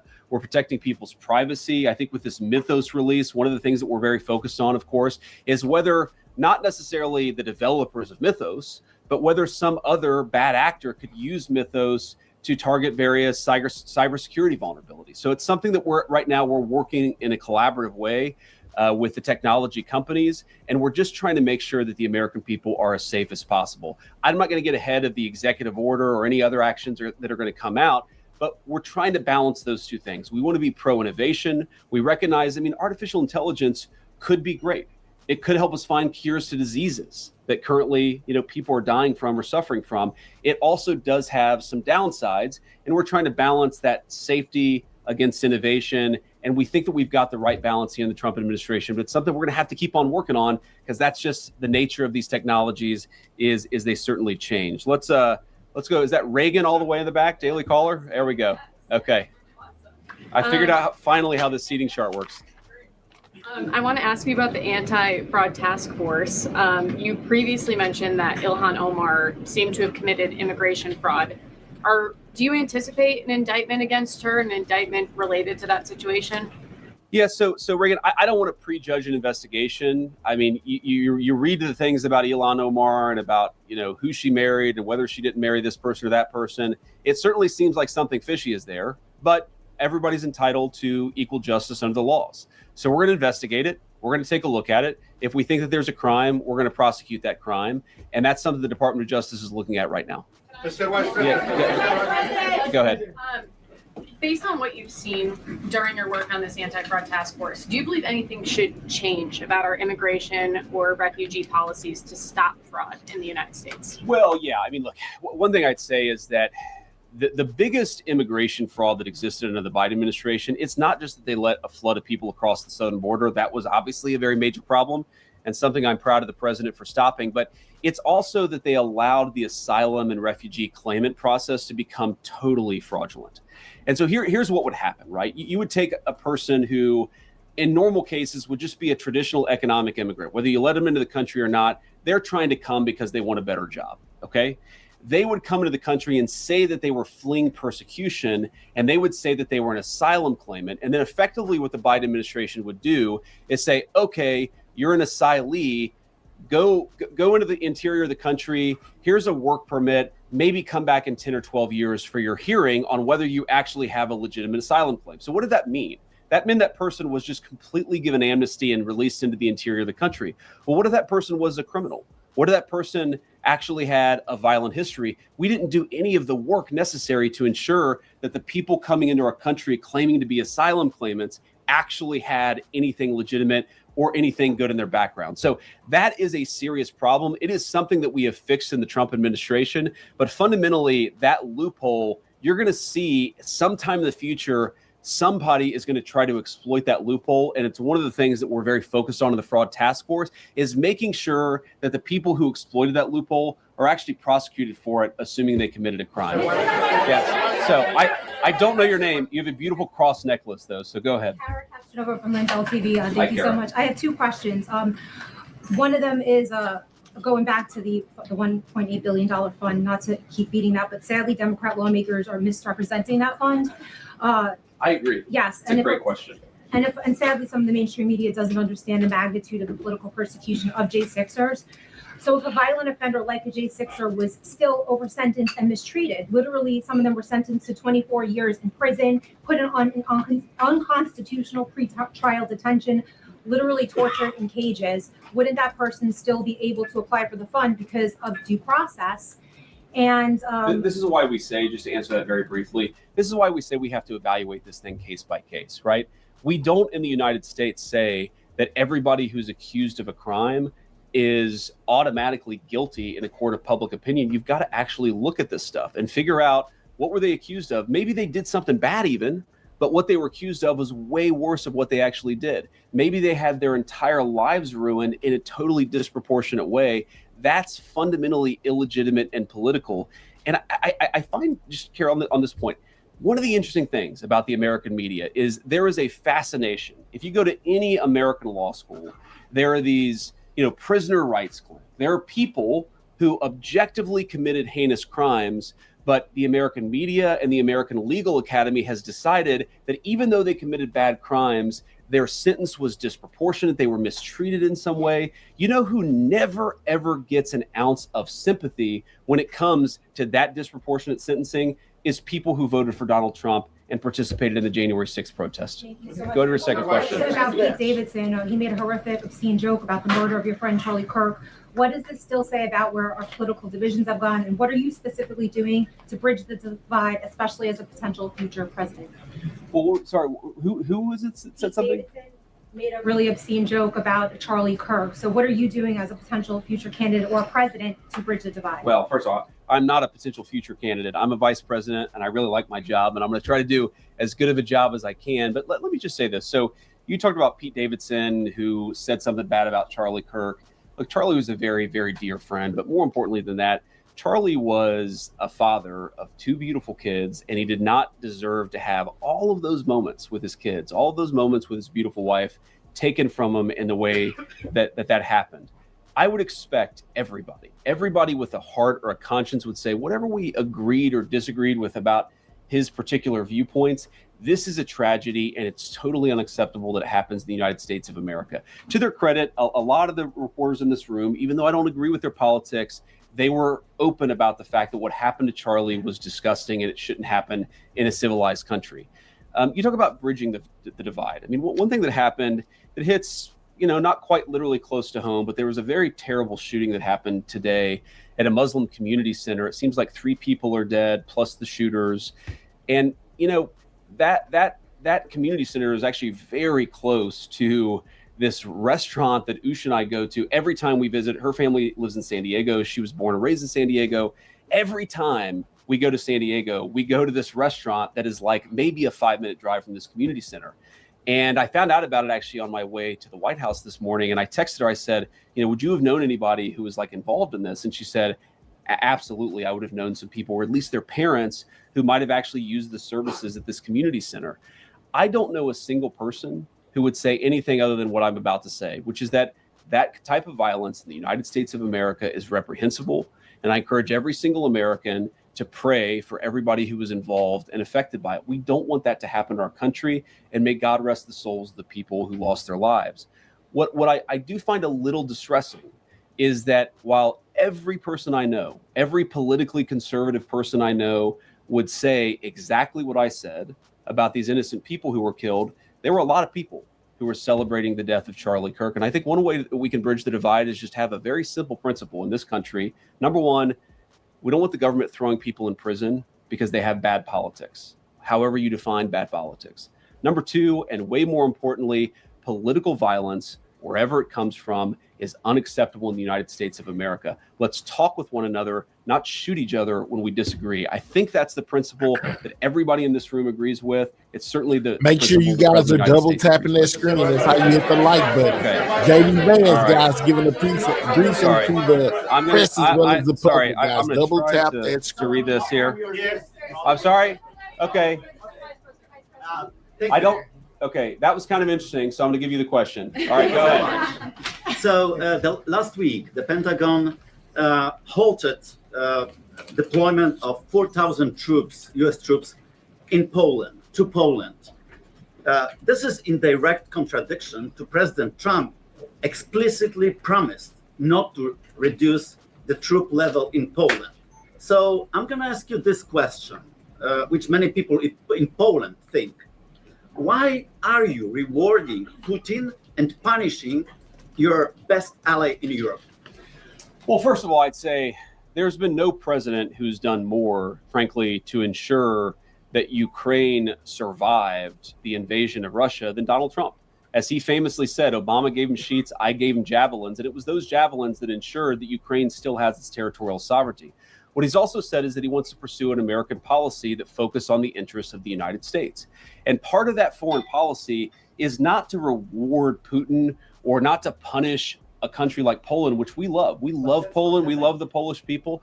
No. What we're trying to do, what our foreign policy is geared towards, is promoting European independence and sovereignty.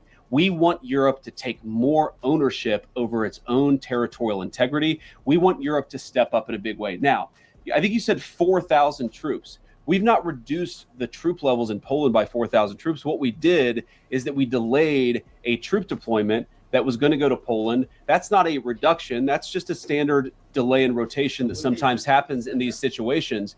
But here's the fundamental problem. Poland is capable of defending itself with a lot of support from the United States. We're not talking about pulling every single American troop out of Europe. We're talking about shifting some resources around in a way that maximizes American security. I don't think that's bad for Europe. That's encouraging Europe to take more ownership. The United States cannot be the policeman of the world. We want to be good allies. We want to make sure that our troop presence promotes regional stability in Europe. The president has not said, though he could, the president has not said that he's taken all of the troops out of Europe, but Europe has to stand on its own 2 feet. And that's something that he's been consistent of, frankly, not even since the beginning of this administration, going back to the first administration, is we have got to have more sovereignty and more of Europe standing on its own 2 feet. That will continue to be our policy in Europe. Those troops will go eventually to Poland? What I said is that is it a delay in troop rotation? Those troops could go elsewhere in Europe. We could decide to send them elsewhere. We actually haven't made the final determination about where those troops are ultimately going to go. But what I'm saying is it is not accurate to say that we are pulling a bunch of troops out. It is a very small and very minor thing. And I think, frankly, a lot of the European media, again, is overreacting to this a bit. And here's one thing I'll say about this. Look, I have, for my entire life, I'm 41 years old. For my entire life, I have heard chirping from the European media about everything that's wrong with the United States of America. We don't have this. We don't have that. We don't spend enough on healthcare, even though part of the reason why we spend so much on defense was because we have tens of thousands of troops in Europe. I think that if the European media wants to attack the president of the United States, they need to start looking in the mirror. All he has said is that we're going to be good allies. We're going to be good friends. We're going to be trading partners, but it is reasonable for Europe to take a little bit more ownership over its continental integrity. Caitlin. I have a question on the war, but just to follow up, you previously told me that anyone who assaulted a police officer on January 6th should go to prison. So why not rule out giving them taxpayer-funded money?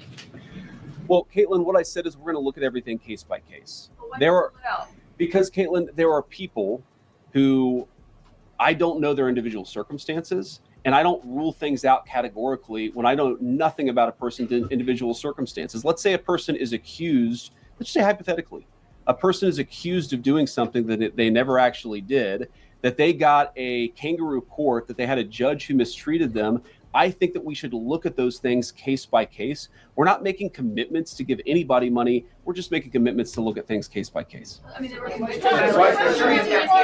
but just to follow up on the war, you last week denied that the president said he was not taking Americans' financial situations into consideration when he's making decisions on the Iran war. He was asked about that again. He stood by it, called it a perfect statement, and said he would make it again. Do you believe that Americans' financial situation? Make sure you guys are subscribing to the channel. Most definitely double tap that screen. That's how you hit the like button. What you did is you misrepresented the question that I was asked, and then you misrepresented the answer that I gave. What I said is that a question that was asked where the president allegedly said that he didn't care about Americans' financial situations. He never said that. What he said is that it was totally taken out of context. What he said is that when he is negotiating with the Iranians, he's focused on the national security objectives that he's trying to achieve. Of course, the president has a mandate to be focused on a number of things. And I guarantee you every single day, I have conversations with him about it. Every single day, he's worried about his fellow Americans. He wants them to be prosperous. He wants them to thrive. He wants them to have good jobs. That's why we've done the things and taken the steps that we've taken in order to create record job growth, in order to create record wage growth, in order to induce trillions of dollars of new investment into our country. That's because he cares about that stuff. What he also said is that when he's talking to the Iranians, he's talking to the Iranians about questions, of course, of national security, like their nuclear program. You could hold two thoughts in your head at the same time, that the president cares about financial security for Americans, but also when he's negotiating with the Iranians, he's talking about the issues that are germane to the concerns of that particular conflict. Going back to the price tag for this DOJ fund, $1.8 billion. You have people that can't afford groceries. Gas is high. People are making sacrifices in their personal lives to accommodate for this rise in prices. People are telling us that they feel financially worse off. They're very concerned about the uncertainty. How can you justify that amount of taxpayer money for that fund when people are struggling? What do you say to Americans who wonder why this fund is getting all this money and I can't afford basic life amenities? Well, let me say a couple things about that. First of all, you said $1.8 billion, and it's important for people to realize we're not just writing a $1.8 billion check. We're going to take a lot of people who are going to apply and say that they have been mistreated by their government. We're going to handle those situations case by case. And if we determine they were, in fact, mistreated by their government, we think it's reasonable to give them just compensation. But when you talk about funds and pots of money that are out there, I mean, thanks to Donald Trump's leadership and the working families tax cut, we put $40 billion into a rural healthcare fund in order to stop the closure, or at least prevent some closure, of rural hospitals and rural clinics that had been decimated under the Biden administration. We had a piece of tax legislation that put hundreds of billions of dollars into the pockets of families. No taxes on Social Security, no taxes on overtime, no taxes on tips. So I reject the idea that we can't walk and chew gum at the same time. We can give just compensation to people who are mistreated by the government. We can also make sure that the American people, we do everything that we can to make their lives better, to make them more prosperous, to give them better jobs. That is the primary focus of Donald J. Trump's White House. That's the question all of us ask every single day, is how do we make our fellow citizens more prosperous? We can do that while also taking care of people who were mistreated by the last administration. Go ahead, sir. Yeah. Thank you, Mr. Vice President. Thank you very much, Mr. Vice President. Mr. Kurdi here. After the ceasefire with Iran, drone and missile attacks on the Kurdistan region have not stopped. That happened yesterday as well. What is your position on this issue, and what do you expect from the new Iraqi government regarding the control of militias? Well, as you know, you've asked the president this question before, and we certainly love the people of Kurdistan. Anytime that drone attacks or missile attacks are hitting anybody, but particularly civilian populations, that's not something we like to see at all. And it's one of the things that sometimes happens. Unfortunately, these ceasefires, they're not always perfect. We've seen that in Gaza. We've seen that certainly in Iran and some of its neighbors. But we have seen a significant reduction in violence over the last few weeks of the ceasefire. And look, fundamentally, the president's been quite clear. This is going to go, again, in one of two directions. We're going to restart the war, which is not the preference of the president of the United States. We're going to restart the operation, or we're going to strike a deal. And I think that's an important thing. That's what we're focused on, and that's what we're going to keep on working towards. Okay. It is very okay. In like the purple dress there. Yeah. Go ahead. Thank you, Mr. Vice President. Go ahead.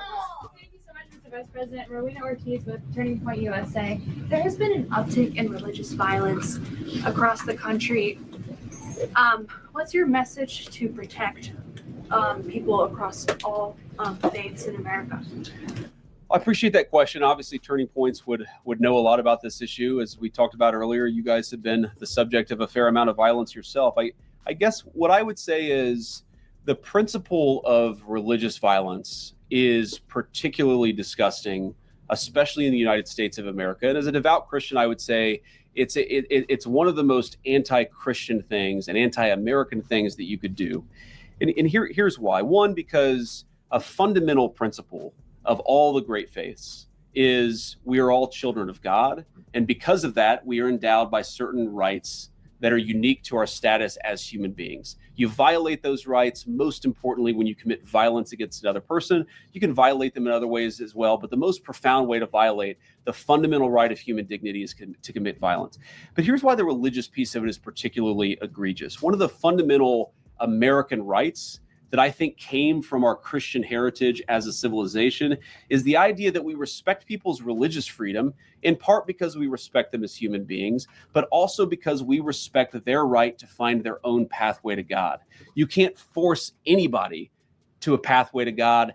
They have to, through their own free will, find God themselves. That's one of the reasons why that right of religious freedom is the very first right enshrined in our Constitution. So when you commit acts of violence, you're committing an act against this fundamental idea that people are created in the image of God and that they have the right through their own free will to find God however they might want. And as a Christian, of course, you might have your preference for how they find their pathway to God.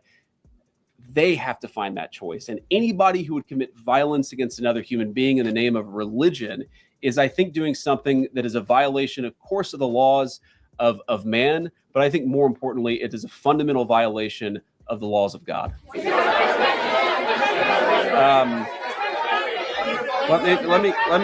me go with. Okay, Garrett, you have your hand up. Garrett, That's right. Okay. Thank you, Mr. Vice President. Midterms are well underway. You've got voters going to the polls in 6 states today. You and the president ran on a platform that included no new wars, cutting gas prices, cutting inflation. What do you say to people who are going to the polls today and who feel like those promises are unkept? Well, I'd say a few things. First of all, we've delivered great wins for the American people. We ran on delivering tax cuts to the American people, which we did, the largest tax cuts in American history. We ran on cutting taxes, particularly on people who were working on overtime, working on tips. We cut taxes for those Americans.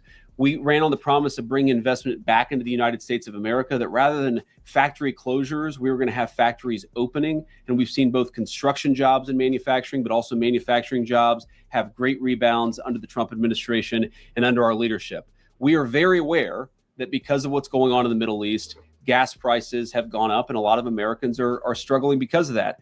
Our view is that it is a temporary increase. We're taking a number of steps to try to push back against it and try to ensure that Americans are paying as little at the pump as possible. But I feel quite confident after we've taken care of business in the Middle East, those prices are going to come down. And there have been a lot of prices, as you know, a lot of prices from rent to housing, where we still got a lot of work to do, but we do see some real progress made across the economy on pricing, but also on people's jobs. For me, okay,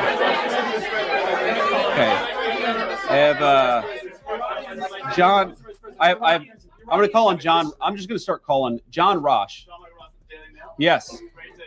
Thank you. Great to see you too. Thank you. So Trump initially said that the war would last 6 weeks. It's been going on for 11 weeks and 3 days. What's your message to the American people as to why it's gone on so long and it hasn't ended yet?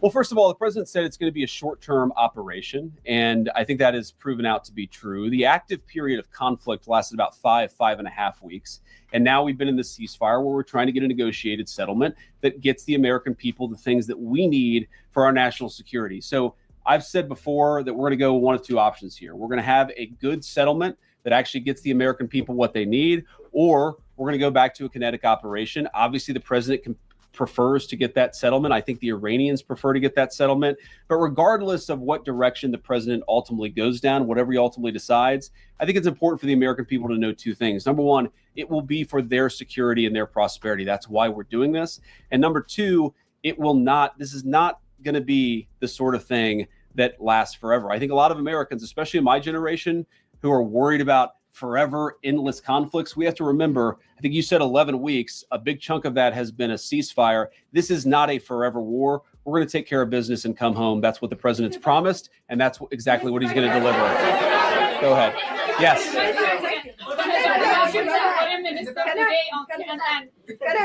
No, the orange. Yeah. Guys, please don't shout over each other.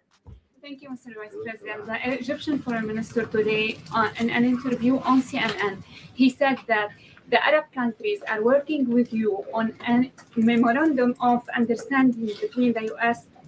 and Iran that can lead to a deal. Can you confirm that? And one other question also on Iran. You've spent over than 20 hours with the Iranian negotiating.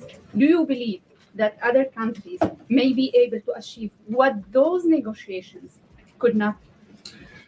Well, I think that the purpose of our initial negotiation was, one, to establish some relationships between two countries that hadn't talked directly in a very, very long time. And number two, just to get the pathway started to negotiation. I don't think any of us, meaning me, Jared Kushner, and Steve Witkoff, had any great confidence that we were going to be able to reach a deal. But we did think we were going to take important steps along the pathway to reaching a deal, and we did.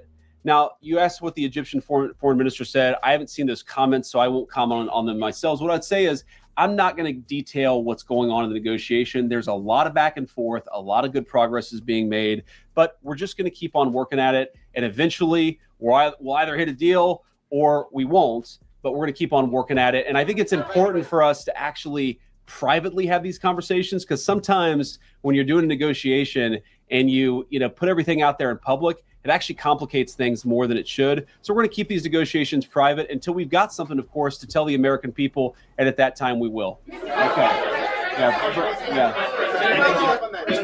Is that a magenta tie? It's hard to tell. He's like a purple tie there, right? Thank you, Mr. Vice President. Okay, Thank you, Mr. so Vice this President. guy insists that he has the real purple tie. So I'll give you a question too. Go ahead. Thank you, Mr. Vice President. Two questions for you, one on Iran and one on China, given the president's trip last week to Beijing. On Iran, you met on April the 11th with Iranian negotiators, including the foreign minister. Is it your sense, Mr. Vice President, that they're just stringing the U.S. along? That's the sense from lawmakers from both parties. And then on China, you come from a state that manufactures a lot of automobiles. Is it your sense that within this term that you have with the president, that China branded vehicles will be sold right here in America? Well, I think that what the president has shown a willingness to do, unlike any president in my lifetime, is to protect the American automotive industry. We are not going to let the American automotive industry disappear. There are a lot of ways in which we've reinvested, in which we've tariffed foreign competitors to ensure that American car workers, American auto workers, and the products they develop are going to be made right here in the United States of America, and also available right here in the United States of America. I think it's important for just the American people. I want to make this point. Car manufacturing is one of those skills that when it disappears, it's hard to regain. And when you've got people who can build complex machines, and our great workers in Ohio, Michigan, and elsewhere, they do a very good job. They also, God forbid, in times of national emergency, can be called on to manufacture other complex machinery. So it's very, very important that we protect that native auto industry. The president has done more on this than anybody, but we're certainly going to keep on working at it. You asked about being strung along. Look, you never know until you know, right? What all we can do is negotiate in good faith, try to find a pathway that accomplishes the president's objectives, that accomplishes the national security interests of the American people, and gets this thing in a good place. I think somebody earlier asked this question. I am not certain, and I'm not going to be certain until we sign a deal that we have a deal, but I feel confident enough to keep on doing the work and to try to find a good deal for the American people, and that's what I'm going to do. So the guy with the real purple tie, I will give you the final question, and then I'm going to have to hit the road. Thank you, Mr. Vice President. Sorry, this guy and then the very tall guy here. We'll give him the question. Sorry, I can't get to everybody. Marco's right. This really is chaos. This is crazy. Yeah. You guys got to behave yourself. Thank you, Mr. Vice President. The president's financial disclosures were released recently, and they showed a lot of stock trades in companies that he has talked up at events, official events at the White House, on his True Social account, sometimes even putting the stock ticker symbols in his posts and encouraging people to buy their stock. Americans, according to recent polling, are increasingly describing the president as corrupt. And trading stocks. This is a hell of a question. Thank you, sir. Trading individual stocks is something that you said that public officials should not be able to do when you ran for Senate all those years ago. And yet the president, who arguably has access to more non-public information than your average senator, is not only buying and selling individual stocks either through his trust. Okay. What's the question? The question is, the question, sir, is how can you and your administration argue to Americans that you're cleaning up corruption, you're preventing fraud, you're fighting the sorts of things that harm people and people's financial situations, when the president seems to be talking up stocks that he owns, selling them, and enriching himself? Okay, so here, let me answer your question here. That was a doozy. Before I answer your question, I want to just observe there are different ways to ask a question. Okay, you can just ask a question and try to get your answer, or you could do like a speech where you say, Mr. Vice President, you're a terrible human being, and so is the president, and so is the entire cabinet. And then I'm like, what's your question? And then your question is, how dare you? Come on, man. Have a little bit of objectivity in the way that you ask these questions, because there were a lot of things in that speech masquerading as a question that didn't actually get asked. Okay. Number one, the president doesn't sit at the Oval Office on his computer on his like Robinhood account buying and selling stocks. That's absurd. He has independent wealth advisors who manage his money. He is a wealthy person. He has had success in business. He's not making these stock trades himself. And your question imputes that. It doesn't say it exactly, but a reasonable person listening to that question would assume the president is sitting around and doing that. He's not. Second of all, you're right. I am a big fan of banning members of Congress from trading stocks. So is the president of the United States. All of us believe that nobody should be taking proprietary information gained from public service and buying and selling stocks. We want to ban that process. And I think the way to lead by example is banning that process, banning that approach, and making it illegal, which is exactly what the president has proposed doing. Okay. Yes. Sir, Jordan Conrad, with Gateway Pundit. I'll try to make this short. There was, you might have seen this, there was a massive United Kingdom rally in London just last weekend. They were protesting mass illegal immigration and the replacement of British culture. What message do you think this should send to globalist European leaders and to leaders here? And also, I wanted to ask about several House members are revamping this push to pass it's called the Dignity Act, but it's really just an amnesty bill giving work visas and allowing millions of illegals in countries. That's something the White House wants to see stopped in the House. Well, number one, I don't like giving amnesty to anybody.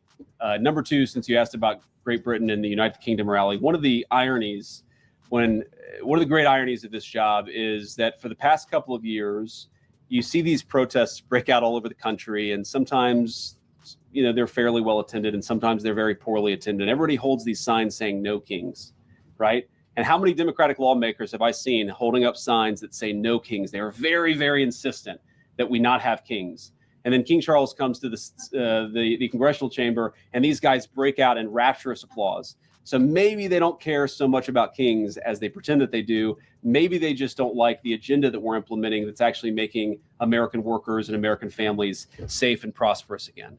But to answer your question about this immigration issue, look, one of the problems that we have in all of Western societies is that we have a lot of people who've decided, Wall Street bankers, corporate lobbyists, and government officials, that what the United States and what the West need is more and more cheap labor.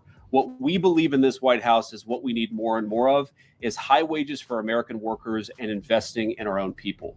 What you see all over the West, and it's kind of crazy, is this idea that the way to generate prosperity is to bring in millions and millions of unvetted people and drop them into your neighborhoods, and we simply reject that idea. So to everybody in the UK who rejects that idea, I'd encourage them to just keep on going.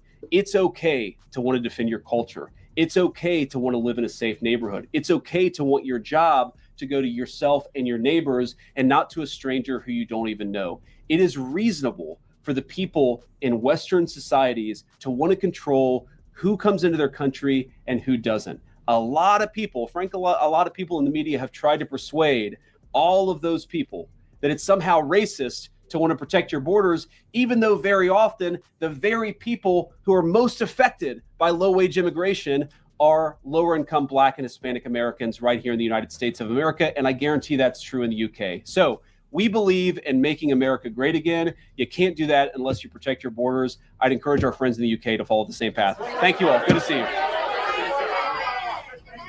Thank you, Mr. Vice President.